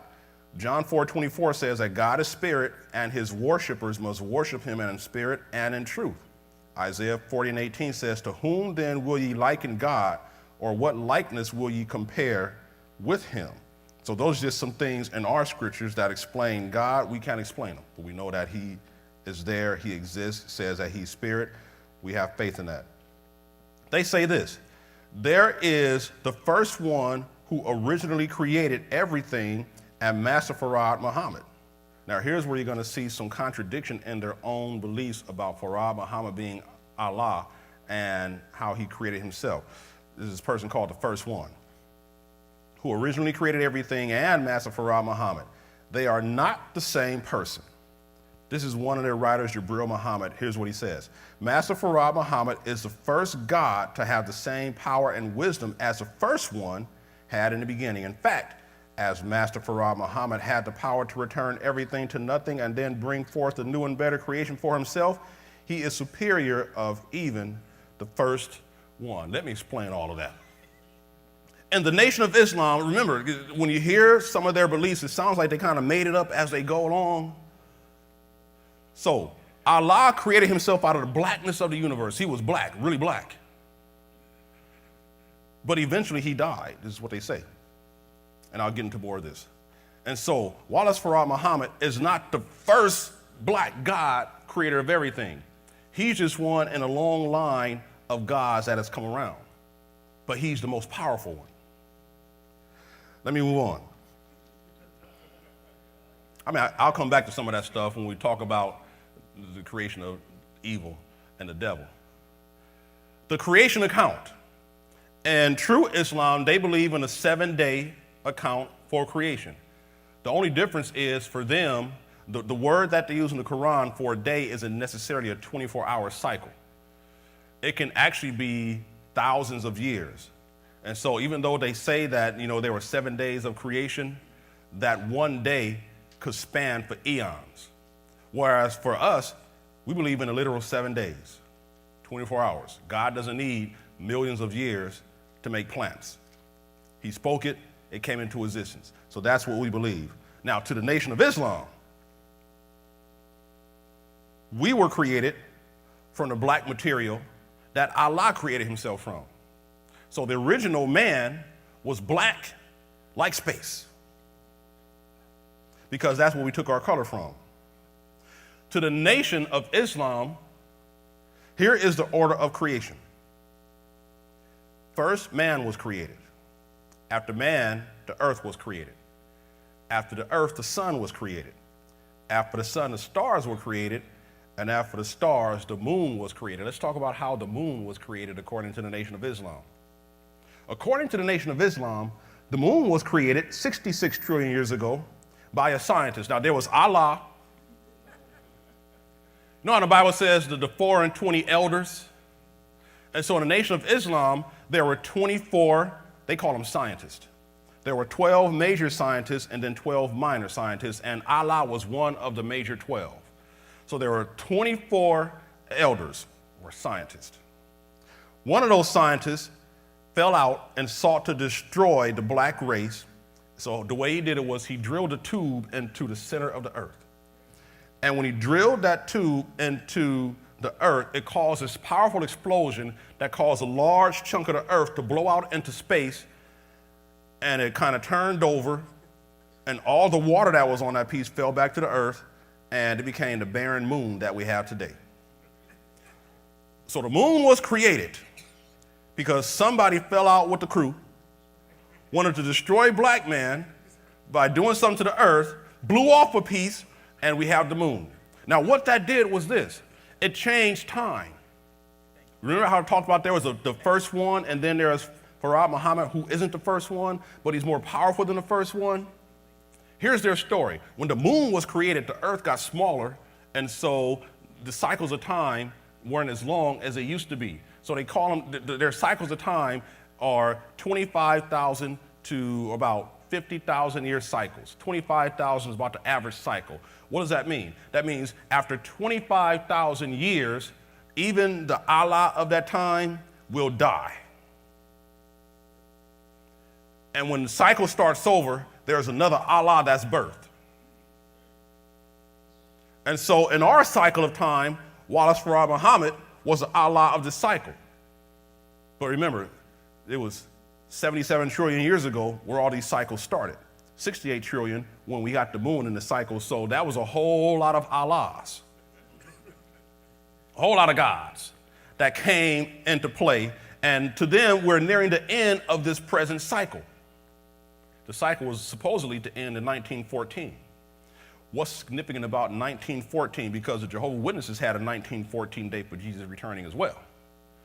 Around 1914, that's when we had World War I. And remember, with Marcus Garvey and the UNIA, black people thought that we're going to go to war and come back and be accepted in society as equals. But they weren't. And so you had the birth of the UNIA, and it actually flourished because black people were disillusioned by the promises of white society. And so to the Nation of Islam, that's when it should have came to an end, but it didn't. This is something that actually Elijah Muhammad and Farrakhan spoke publicly about the creation of the moon. They just said these things. Now, of course, in Christianity, we know our account of creation is found in Genesis chapter 1, the entire chapter. And of course, Exodus 20 and 11 says that, 6 days did God use to create everything, and on the seventh day, he rested. That's what we believe about the creation of everything. Even the order is different than what the Nation of Islam promotes. Looking at evil. Of course, we know that evil comes from Satan, who thought that because he was God's first creation and the greatest creation, he said, I'm going to ascend my throne above yours in the heavens. And he got a third of the angels to take his side. There was a war in heaven, and that dragon, who was Satan, swept his tail and took a third of the angels. They were cast out of heaven. We believe that. That's where evil comes from. It was Satan who got envious in his heart towards the place for God. He wanted his throne to be greater than God. To the Islamics, true Islam, there is this being called Iblis, who is their Satan. And Iblis is a jinn who refused to bow down to Adam because Allah wanted all of the jinn to bow down to Adam, who was Allah's greatest creation. Here is how one person puts it. This is from islamcity.org.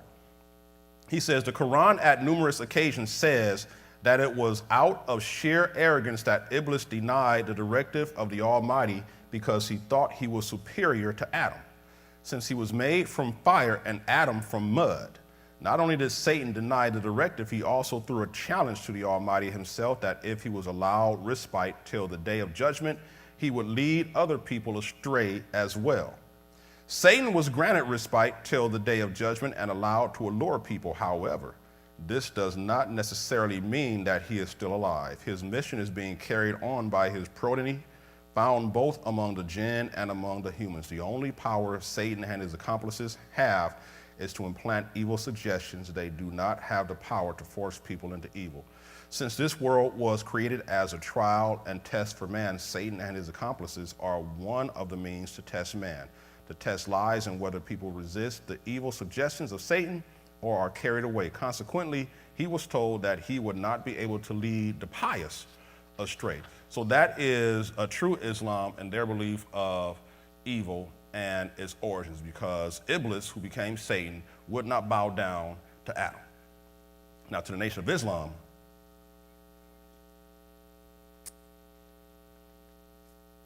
evil centers around the creation of the white man. Here's a story. This is actually written in one of their final call editions. A lot of the stuff that people believe, they put it in writing.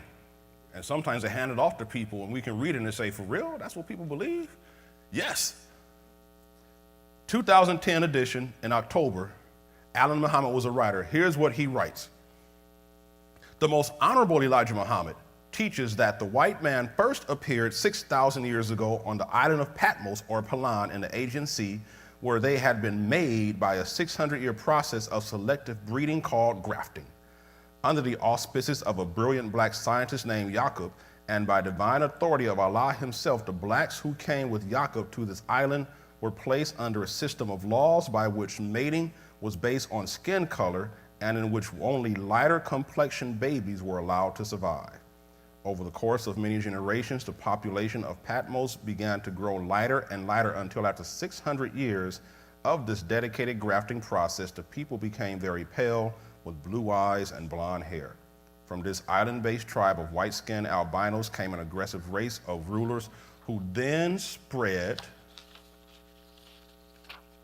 into every corner of the world, namely the Caucasians, who now represent 9% of the world's population. Evil comes from the creation of white people by this mad scientist named Yaqub. Now let's look closely at the story behind Yaqub. There's more to it. Because Jacob wasn't necessarily rebelling, not like the guy who wanted to destroy the black race and created the moon. Jacob wasn't in rebellion. He was actually commissioned to do what he did. He wasn't upset, because the story is when he was young, he had a big head and he was real smart. And so when he turned 18, he went to college and got his degree in some type of sciences. And so the king of Mecca came to Jacob and commissioned him, because Jacob developed a following. And he came to Jacob and commissioned him to actually do what he did. So he was on assignment. So he took 59,999 people with him to this island to work on doing what he did. And it took 600 years to do it. So he wasn't rebelling against God, but was used as a tool to perform his will. He extracted the negative from the black man and grafted a man-like creature out of the pure concentrate of evil. The white man is the negative side of the original nature. Let me explain that. When Allah first formed himself from the blackness of space, he had, according to the Nation of Islam, he had within himself good and evil. They coexisted. And so because the black man wanted to be a perfect man, we got to do something about this evil that exists in us. We got to get it out. That's where Jacob comes in. Jacob, we need you to find a way to get all this evil and concentrate it in such a way so that it is now no longer a part of being black. So we need you to go, what's the antithesis to black? White. If black is good, white is bad. And so Jacob, on assignment from the king of Mecca, divinely inspired by Allah, over a 600-year process, created the concentrated form of evil, the white man. That's what they believe. 10 to 50,000 of them right now believe that. If you ran into one and questioned him about this, either he's going to affirm it or run from it. The reason they run from it is because sometimes when people are confronted with their own truth, it sounds kind of far-fetched to them. Because if you ever heard people from the nation speak, they're not necessarily speaking about their doctrine. They don't go anywhere near their doctrine. They talk about the social climate of the day, or things that are actually true about the conditions of black people, our history, what we need to do, how we need to work together. They're more focused on the corporate economic side. You know, they're not dealing with the religious part, but there is the religious side of it. And they hear a lot of that at the Savior's Day conventions. And so it's not that they're going to deny it. They just have a hard time affirming it themselves. I remember I'm at Venice Beach, and I run into one guy. He's with the nation, passing all this stuff. So we have a discussion. And if you ever had a discussion with somebody who's really on fire for their religion and what they believe, they start talking, and they won't stop, and it's hard to get a word in edgewise because they're really sold out. And it's basically because they don't want to hear what we have to say, because we might have something that can pierce through their arguments. So they just keep going and going and going. I remember one time I had a discussion with a Jehovah's Witness.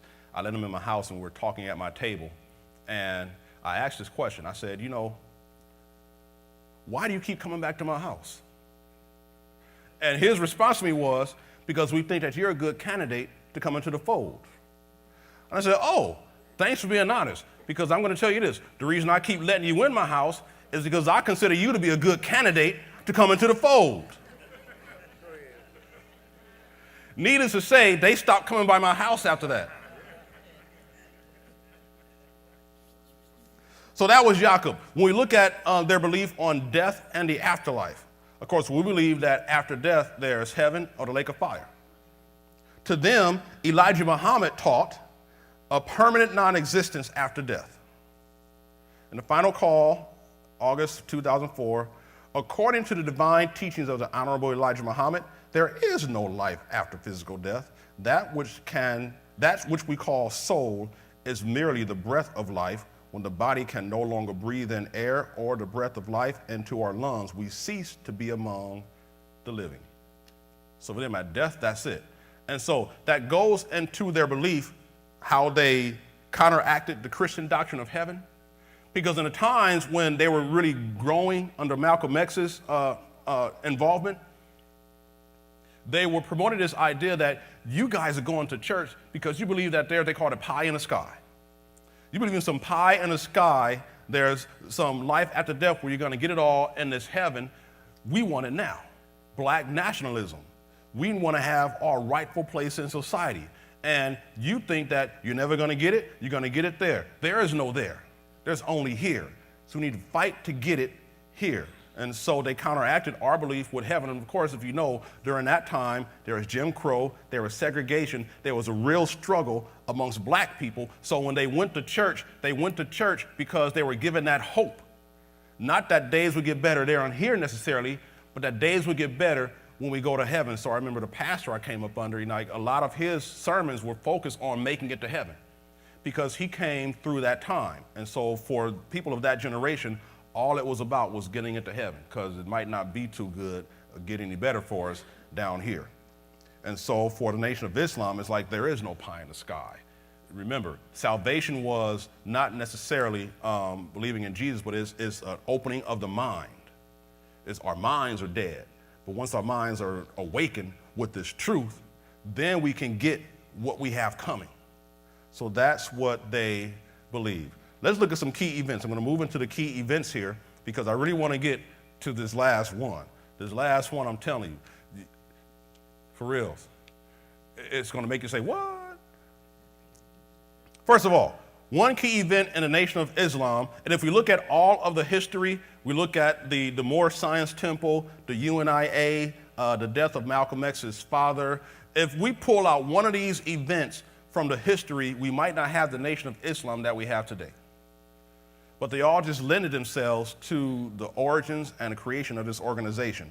But remember, we have to really look at how they were able to attract the people that they attracted and then examine ourselves as a church and say, how can we do a better job to make sure we don't lose anyone else to organizations like that? And this forum right here that Pastor Scott has done a great job of creating is just that way of doing that, making sure that we are informed so that if they come to us, we know enough about what we believe and what they believe, because one thing that they study is what we believe. Sometimes our fault is that we only study what we believe and not what they believe. The break in leadership with Malcolm X, that was a key event in the development of the Nation of Islam. As stated in the FBI report, he broke from the cult, and so there are some leaders who actually were breaking away from the cult before Malcolm X. And the reason that they broke away was because these people who were close to the circle. One thing I've learned when I was young and in love with going to church, one summer I went to church every single day. I would get on a bus on Western Avenue to number 2, and I would take it all the way down to Mount Tabor Missionary Baptist Church on 67th and Western. I lived off Western, took the bus down Western. Monday through Sunday, I was at that church. Nobody there except the secretary, the clerk, and me. And I'd just be there just sitting in a chair because I loved church so much. Just loved everything about church. Then all of a sudden, I started to grow and get closer to the center.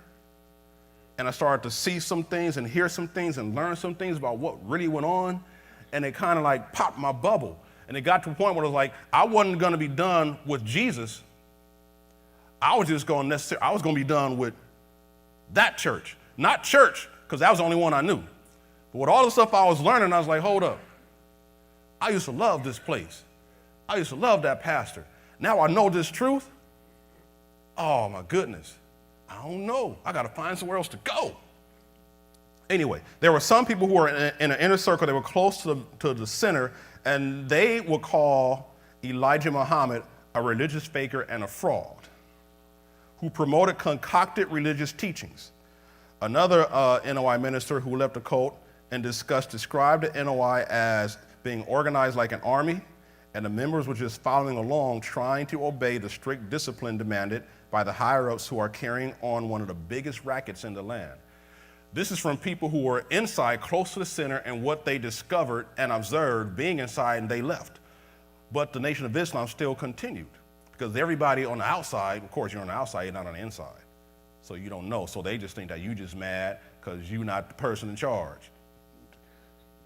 In July 1964, remember I talked about the secretaries that worked for Elijah Muhammad, who would have children by him, and how Farrakhan actually had a Savior's Day convention, brought four of them up on stage and passed him the mic. And I just listened to the first one and I was stopping. She said that Elijah told her that Allah was making him or forcing him to marry her, to have children with her. Well, remember, the FBI was very involved and very engaged with the workings of the Nation of Islam and other groups. They have people on the inside.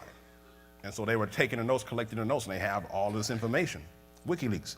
And so in 1964, two of the former secretaries filed paternity suits naming Elijah as the father of their children. This would happen sometimes. It would even happen in the Baptist churches. Maybe some of you might have observed this. A young girl gets pregnant, and then she goes away for a while. Go see grandparents, uncle, or aunt in another state. Then she comes back. And when she comes back with the child. Where'd that baby come from? And so sometimes a secretary might get pregnant, then she would go away. And then she would come back with a child by Elijah Muhammad. And so you had two that filed paternity suits. One of them claimed that Elijah had fathered her 3 children, and the other one claimed he fathered one of her children. In Chicago in 1962, this happened. 2 other former secretaries caused a publicized incident when they left their babies on the front lawn of Elijah Muhammad's residence. Each claimed that Elijah had fathered her child and demanded that he continue to support them. And so since 1957, several other young secretaries have been similarly involved with Elijah and have borne his children. The situation becomes so notorious that members of some of his temples jokingly referred to it as one of the occupational hazards of serving as a secretary to Elijah.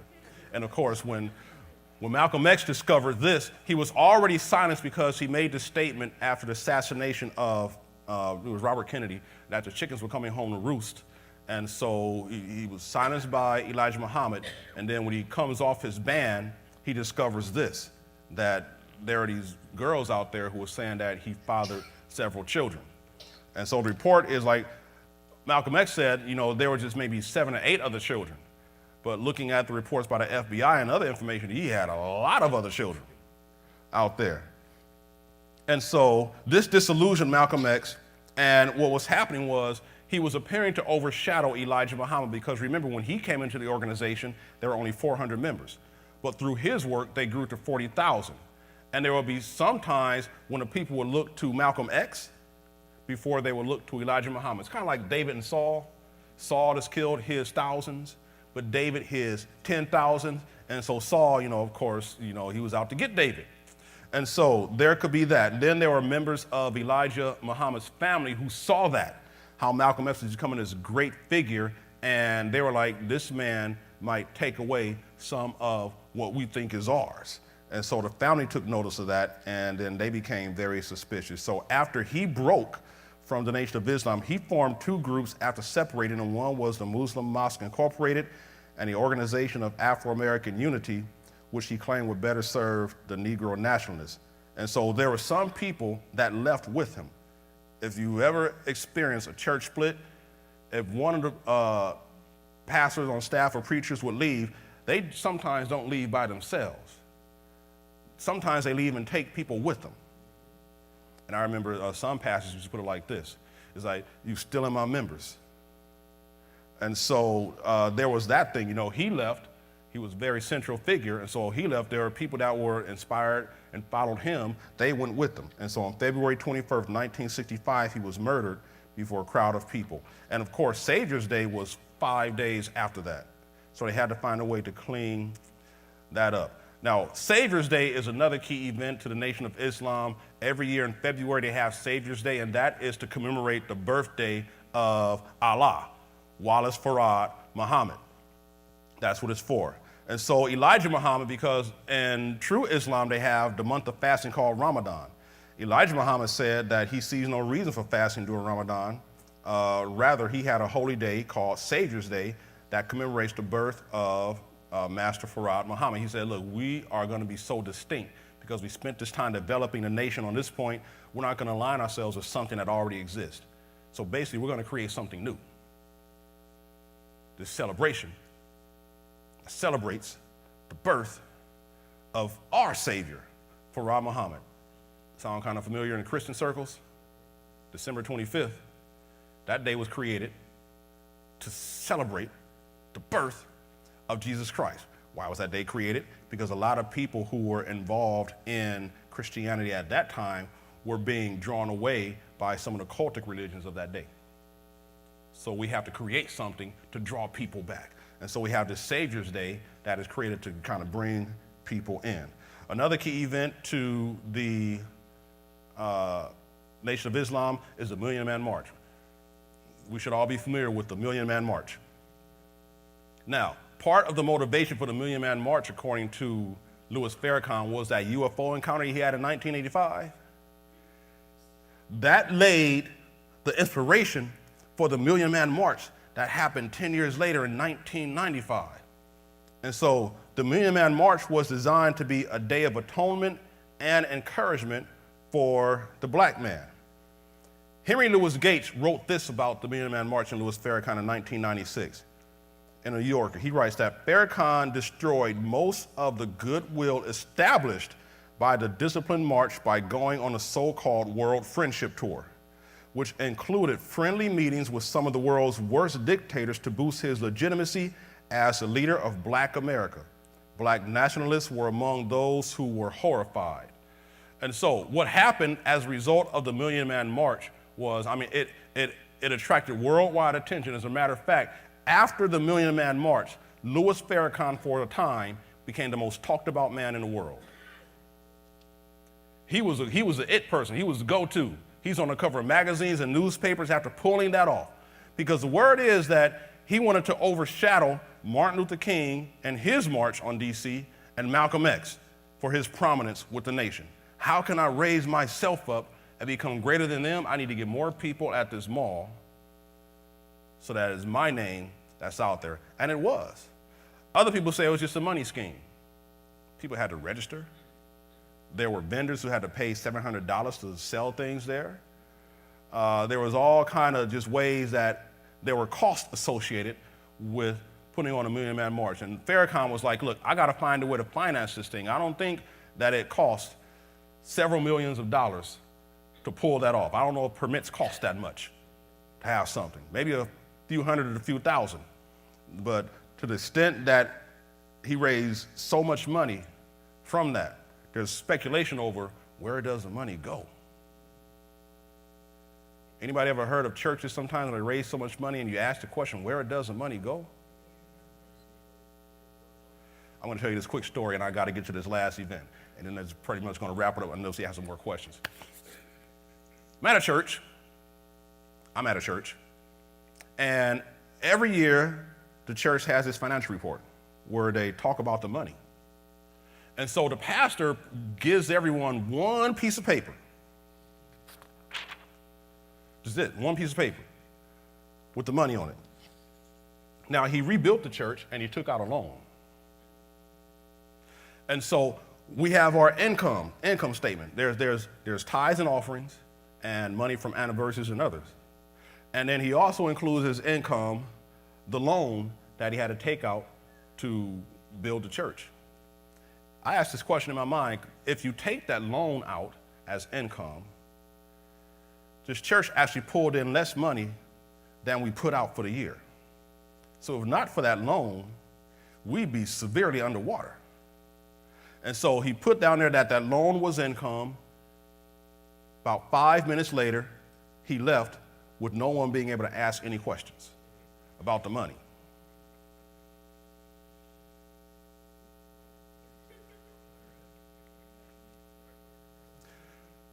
But at one point in time, they had amassed in the 60s $80 million worth of assets. They owned farms and acreage and land and apartment complexes and businesses.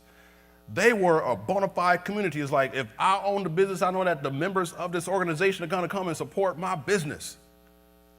One thing that's been hard with black people, not black people in the nation, but just black people in general, is when sometimes, one man put it like this, you know, a black person wants to pay their rent from one cell. Because I remember, you know, I had a curl back in the days. And so I'll go looking for the curl activator. And so there was one black man around the corner. He had a hair care supply store. So I went in his hair care supply store. I needed some curl activator. I looked at that big tube. He was going to charge me $8 for that big old tube of curl activator. I left and I went to Rite Aid, Thrifties at the time. That same big tube was $2.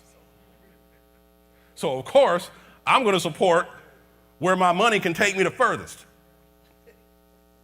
So that's just one thing right there, just doing it. All right, here we go. The last significant event to the Nation of Islam. This has happened in the last 10 years. I don't know if you know anything about this, or if you are paying attention, or if you even care, but you need to know this. And it's kind of going to make you really wonder, so what are they really about if they're now being about this? In 2010, Louis Farrakhan, at a Savior's Day convention, began to encourage his members to take part in this organization.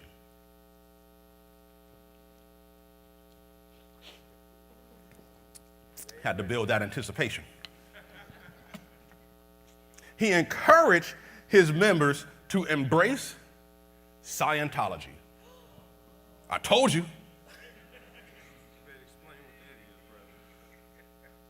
L. Ron Hubbard. Anybody remember back in the day the commercials that would be on TV about that book Dianetics? And a volcano explosion, Dianetics by L. Ron Hubbard. I wanted to buy the book. Because it's like, man, they making this thing sound like it's a great thing. Learn how to figure out this about yourself. Learn how to do this. I'm like, oh man, Dianetics, that's great. L. Ron Hubbard launched this religion called Scientology. And so Louis Farrakhan in 2010 began to encourage his members to embrace Scientology. Here's some things we got to learn about Scientology. Scientology, if you know anything about it, it's a mostly white, Hollywood type organization. And so remember I talked about star power that builds your brand? You know, well-known Scientologists, John Travolta, Tom Cruise, even Will Smith and Jada for a time until they left, supposedly. So they had the star power because Scientology was one of those things where you have to pay to play. You don't just go to a service and hear someone speak and then leave. No, for everything that you do with Scientology, there's a cost associated to it. They would have these things called readings because what you wanted to do is you wanted to, if there's something negative going on in your life, you want to get rid of it, so you have to go to this reading. But to have the reading, you have to pay money to have the reading to get that negativity out of your life. And so Louis Farrakhan's like, you guys need to get the book and embrace Scientology. Go get a reading, go take some of the courses, get involved with Scientology. Now, problem is, Scientology being predominantly white, Nation of Islam believing that the white man is the devil, how does that marriage work? For reals. Well, I'll tell you, I'll talk about that in a minute. Here we go. From the Southern Poverty Law Center, here's what they said. In the February 27th speech on Savior's Day, that's their most important event, Farrakhan asked his followers, he said, have you ever noticed why none of our organizations really reach what they're supposed to reach? They start, they build up, they empty out, and if you're still lucky, they come back again. But then they empty out again. Well, what's wrong with us? He's approaching 80 at this time. He asked the crowd, he said, let's go to the root of it because the sickness is not somewhere else, it's right in our minds. He added, we are Muslims, but if Scientology will help us be better, then I want the technology of Scientology to help us be better Muslims. That's what he said. He was actually introduced to Scientology in the 90s by Isaac Hayes. Isaac Hayes was involved in Scientology, celebrity star power, and so Farrakhan was introduced then. But to understand some things about Scientology, when you look at Scientology around the world, it really raises these questions. For example, Scientology is banned in Russia. In 2015, Russia banned Scientology altogether. In 2012, a French court slapped a fraud sentence on the Church of Scientology, saying it targets vulnerable people for commercial gain, saying that they engage in dishonest maneuvers in order to sell services and books and draw payments. It's not recognized as a religion in Germany. Switzerland recognizes it as a commercial organization. In Greece, practice was ordered stopped, and the organization liquidated in 1998. So that's just how Scientology is viewed around the world. It's recognized as a religion in the United States, even though if you've been paying attention, Leah Remini, she was a co-star on The King of Queens. She came out against Scientology because she was on the inside and she saw some of the things that were wrong, and so she did this docuseries on it. And so Scientology has really taken some blows of late. When we look at their membership numbers, they say that the membership numbers of Scientology are around 15,000. Small numbers. Back in the day, it used to be that there used to be some organizations that went up against Scientology, and Scientology took them to court and beat them and bought all of their assets. That's how powerful Scientology was in the past. Today, they're not as powerful because there have been a lot of voices that have been shedding the news and the light on what's happening. So now there's this marriage with the Nation of Islam. Now, here's what is reported about possibly why Farrakhan encourages his members to embrace Scientology. So if you ever run across a member from the Nation of Islam on the street, ask him about the commitment to Scientology. It says this: Louis Farrakhan is entitled to commissions, because for everything you do in the Church of Scientology, you have to pay. It's a pay-to-play thing. You want a reading, you have to pay. You want to take a class, you have to pay. Louis Farrakhan gets a 10% commission on all money members pay for Scientology auditing, 15% commission on all monies members pay for their courses. A stream of revenue right there. Not for the nation, for Farrakhan. That's the latest on the Nation of Islam. So let's back up and retract. Black nationalism. The world was hard for black people in the past, in the 18th, 19th, 20th centuries. So they banded together and formed these nationalist movements. The Moorish Science Temple, Islam is a black man's religion. The UNIA, we need to go back to Africa. You had men who were involved with the church. Parents were preachers. But somehow that didn't work out and translate into the lives of these men who, Wallace Farr Muhammad comes on the scene in Detroit, and he not only peddles products, but he peddles an idea that is the same thing that was spoken by Nobel Ali in the Moorish Science Temple, who was a white man on record. He's promoted by Elijah Muhammad as being Allah himself. Elijah Muhammad gets his fiery disciple, Malcolm X, who probably would not have been there if his father's insurance policy had paid off. He builds the nation into what it was, but he discovers this thing about these girls because Elijah Muhammad, he's promoting monogamy, but I find this out about him. So he leaves, he's murdered. Elijah Muhammad's son takes the helm, but when he was in prison, he discovered true Islam, so he dismantled, and dissolved the Nation of Islam. But Louis Farrakhan, who thought he was in line for the throne, brought it back and built it to what it is today, with myths, made-up stories. So when we look at our response to the nation, first of all, we need to be totally secure in our knowledge of Scripture with regard to who God is, the creation, who Jesus is, salvation, heaven and hell. Because their beliefs, when you think about it, that's totally mythological. They want to explain everything. It's not necessarily that we want to engage them with our scriptures, because a lot of them came from the church. They probably didn't know enough about our scriptures to engage.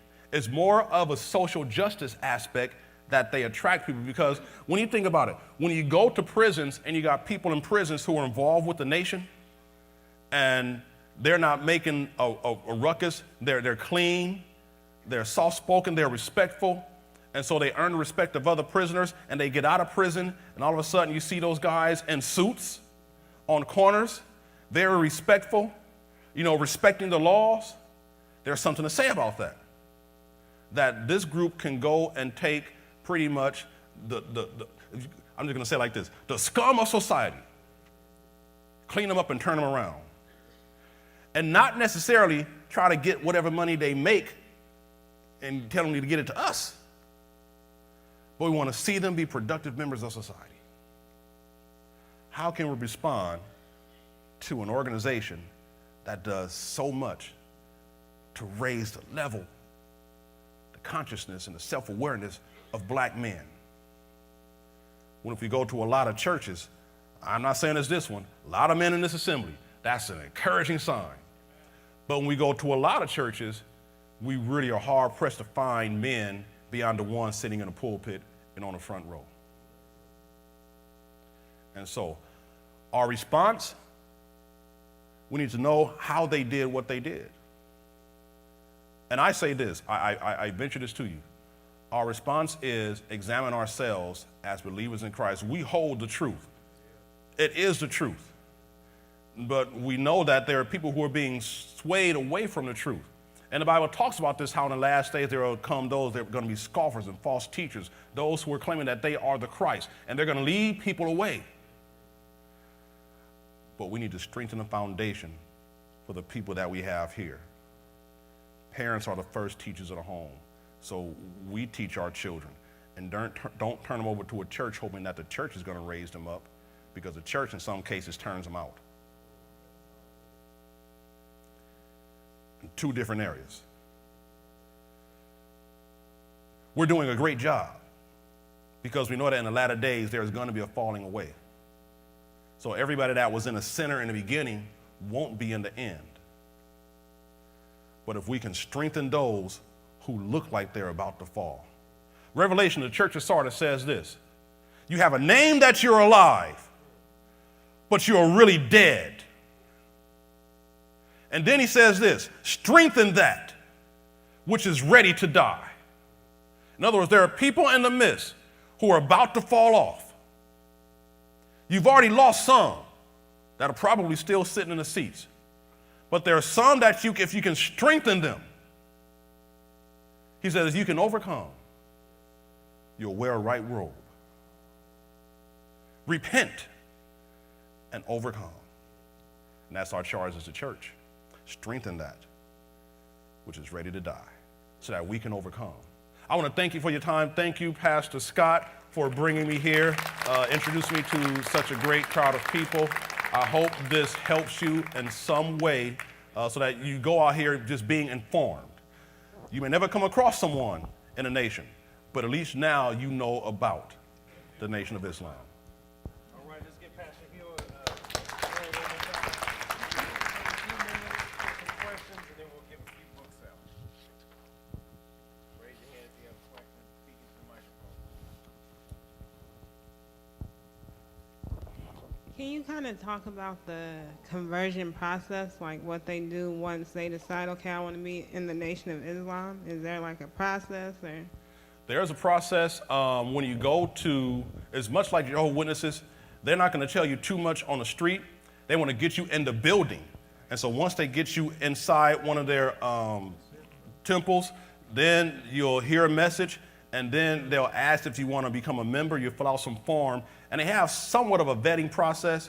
They just want to know a little bit about your background, and once they know something about your background, then you're a member, and it's just a matter of you have to commit. It's like works. Like the guys that are out there on the streets, they have to meet quotas. They have to sell a certain number of papers. And so you have to commit to working, because if in some area you fall, they could, sit you down, or in some extreme cases, put you out. So the membership process, come to a meeting, you like what you hear, they'll encourage you to fill out a form, give some background, and then they'll just grow you from there.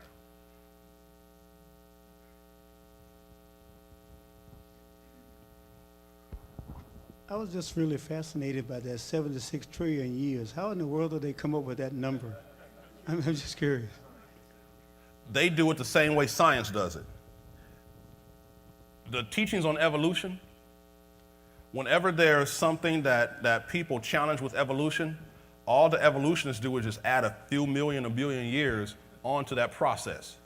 And so the Nation of Islam basically did the same thing. They came up with a number out the sky. There's no rationale for how they came up with the number. But I guess they probably want to be in line with the evolution process. If they say billions, we're going to say trillions.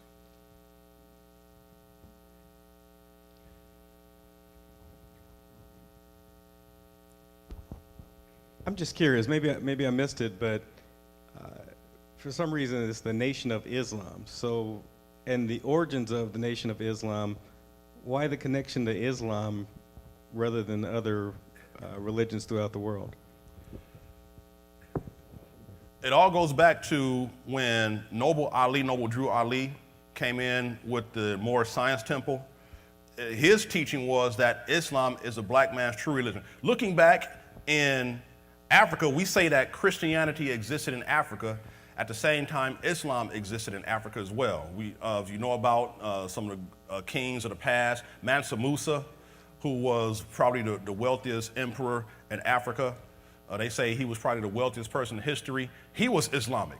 And so Islam existed in Africa. And so when the slaves were being brought over from Africa to the Americas, 10 to 15% of them were Islamics. And so when Christianity was introduced to the slaves, it was kind of rough because for some of them, they had to really override their Islamic teachings and beliefs. And so Islam did exist in Africa. And so when Noble Drew Ali came, he just held on and grasped on to Islam because in his day, Christianity is pushed onto us by white men who want to keep us as slaves and second-class citizens. Why should I accept that religion? And so they just found Islam that had no color barrier. And so he promoted that. And then, of course, there was Marcus Garvey, who really wasn't into Islam, but he was more in line with the beliefs of Noble Drew Ali. And then Wallace Farad Muhammad, who was alleged to be a part of the Moorish Science Temple, just began to promote those same teachings about Islam being a black man's religion. They just constructed something totally new with that.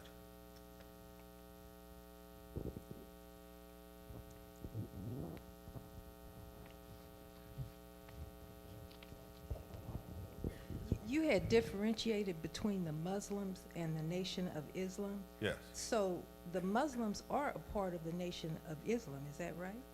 Oh. No.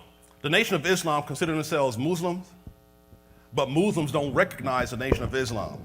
To mainstream Islam, the Muslims, they believe that the Nation of Islam is a cult because their teachings are not in line with the major teachings of their holy book, the Quran. Because I also had a question about, you had talked about the relationship between the men and the women. Mm-hmm. And the monogamous Yeah. that was going on with the leader. Right.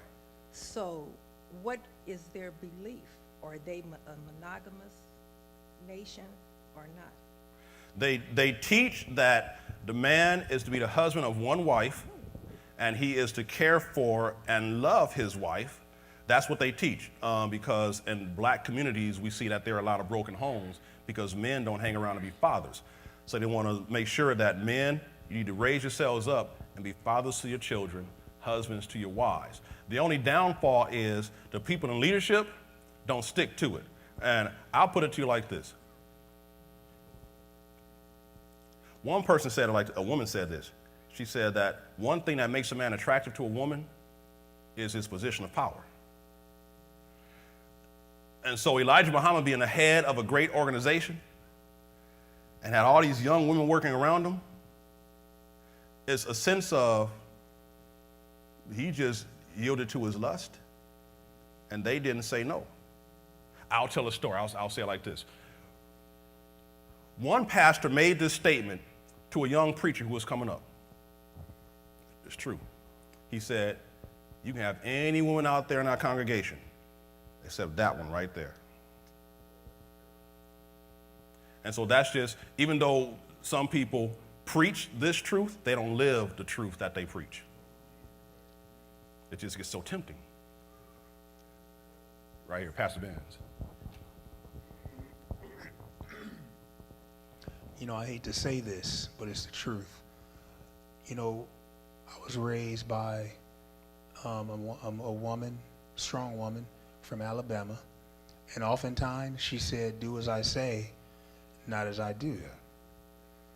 That mentality is currently in the church when we don't call the police on pedophiles and pastors who do the same exact thing in the Christian church. And so not looking down on the Nation of Islam in that respect, because we're doing the same thing in the Christian church. And so this is important for leadership, and to have moral leaders is important. And my question is, when people discover, like you talked about the inner circle, Yeah. and why Malcolm left and why the secretaries came forward, when people discover these moral inconsistencies in our leaders, it seems like the Christian church doesn't know what to do. In your opinion, or biblical opinion, what should happen to a leader when they do the same exact thing that Elijah Muhammad has done? The Bible says that when one is overtaken in a fault, ye which are spiritual restore such an one, considering yourselves lest you also be tempted. What winds up happening is, because the Bible is used but not taught, that's what the Spirit revealed to me, the people in the congregations don't know that they can do that and hold their leaders accountable. In their mind is that we just gonna pray about it and let God deal with it. But the scripture actually gives us the authority to handle our brothers and sisters who are in sin. But we need to be careful, because in the Sermon on the Mount, Jesus says, you know how people say, don't judge me? You keep reading in that context. And in verse number 5, chapter 7, he says, first, deal with the log that is in your own eye, then you can deal with the mote that is in your brother's eye. And so there is a sense where we can hold our brothers, even though he may be the pastor, he is still our brother. And so he is not elevated so high above us that we can't touch him if he sins. But we have to first make sure that we are correct in the eyes of God, so that we lovingly and carefully deal with him in a right manner, because there are a whole lot of people that want to hold leaders accountable, but not that they can be restored, but that they can tear them down. And it's just a matter of having those checks in place so that there can be accountability to our leaders when they fall. But in a sense, they become like our kings. And so we don't want to see our great king fall. So if he sins, we just kind of, I was reading an article about why the evangelical church supports Donald Trump so much. I'm not trying to get political, but I'm just telling you what the article said about why white evangelicals support Donald Trump with all of the stuff that's out there, the truth that's out there on him. And it's basically, one man put it like this. He said, we know he did that, but we just kind of wink and look the other way. Because he has a campaign that's in line with what we believe. And so we're going to support that because he's in line with what we believe in spite of his moral shortcomings. And in the same way, the church kind of does the same thing when it comes to its leaders. Could that be part of the reason why a lot of black men are frustrated and fed up with? Big part of the reason. One black man said it like this, because he wasn't in the church, but he said it like this. He said, game recognized game. In other words, I'm out there in the streets playing, player, and I see you doing the same thing I'm doing in the streets of the church. So why should I come hear you when you just a player in the pulpit? Can I repeat my question, because some people didn't hear? Okay, go ahead.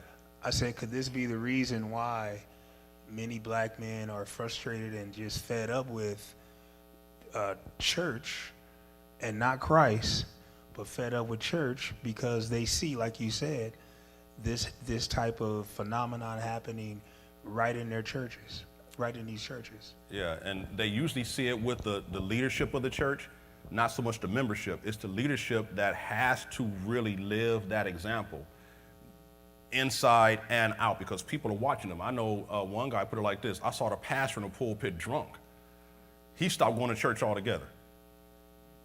And so the problem comes in, though, if their foundation isn't strong and they leave the church with a weak foundation, ripe to get picked off by some other group or organization.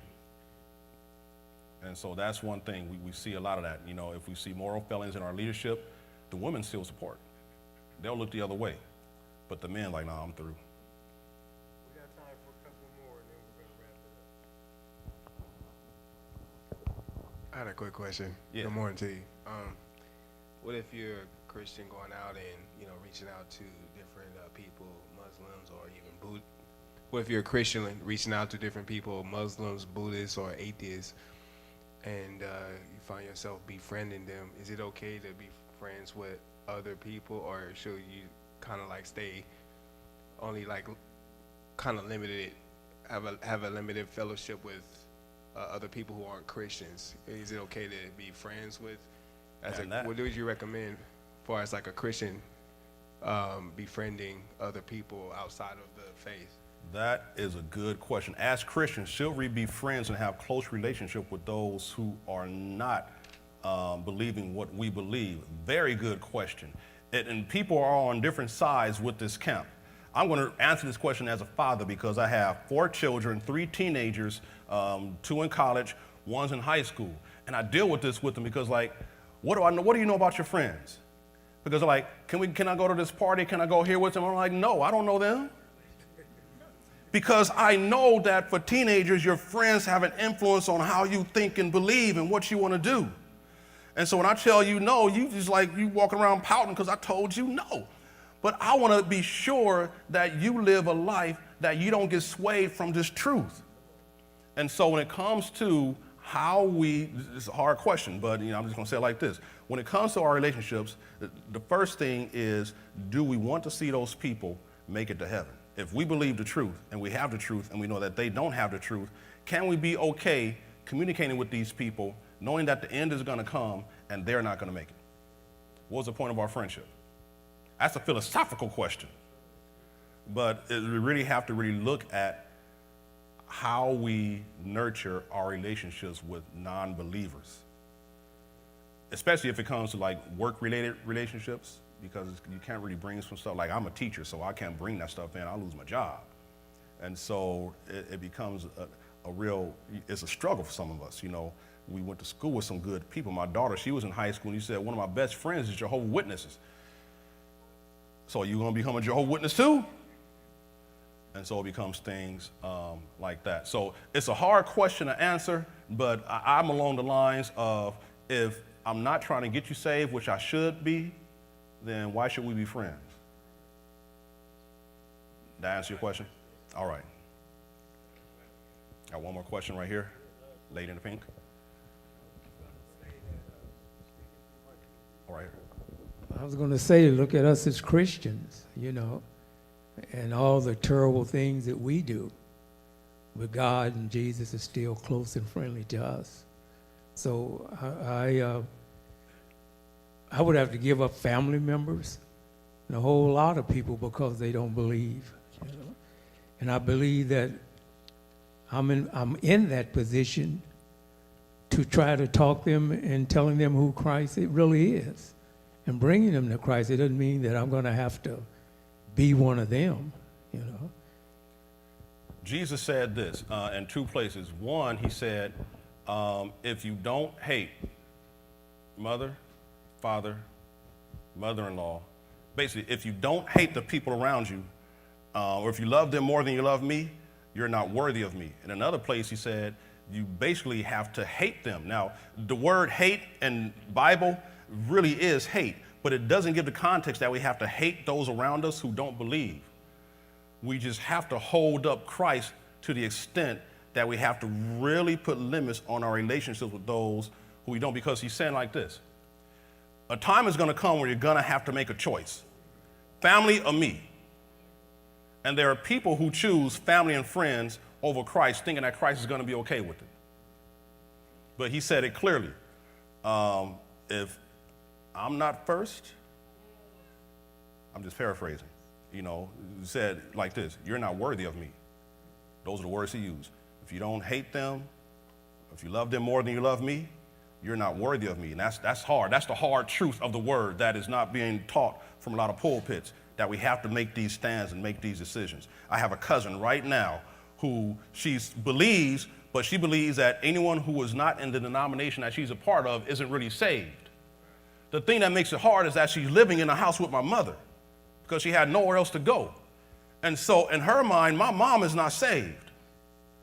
But my mom did what Jesus said, and she took you in when you were homeless. Matthew chapter 25. What you did to the least of these, you did it unto me. And so you have that divide. We have graduations and family ceremonies, and she does not come because we're not saved to her.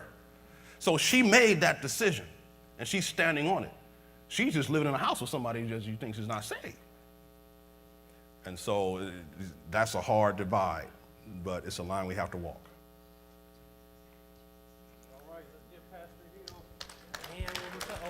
There was one more lady in the pink. I want to get that last question.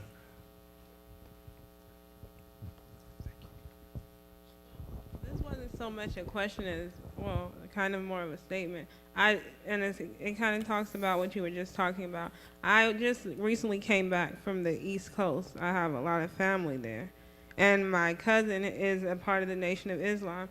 And one reason he told me he joined, mind you, his father is a Baptist preacher. But one reason he said he joined was because when his brother was killed, they were there. They came out and they prayed with him where the church wasn't there. And he hasn't seen, like you were talking, the connection or the church actually being there, actually showing that they care.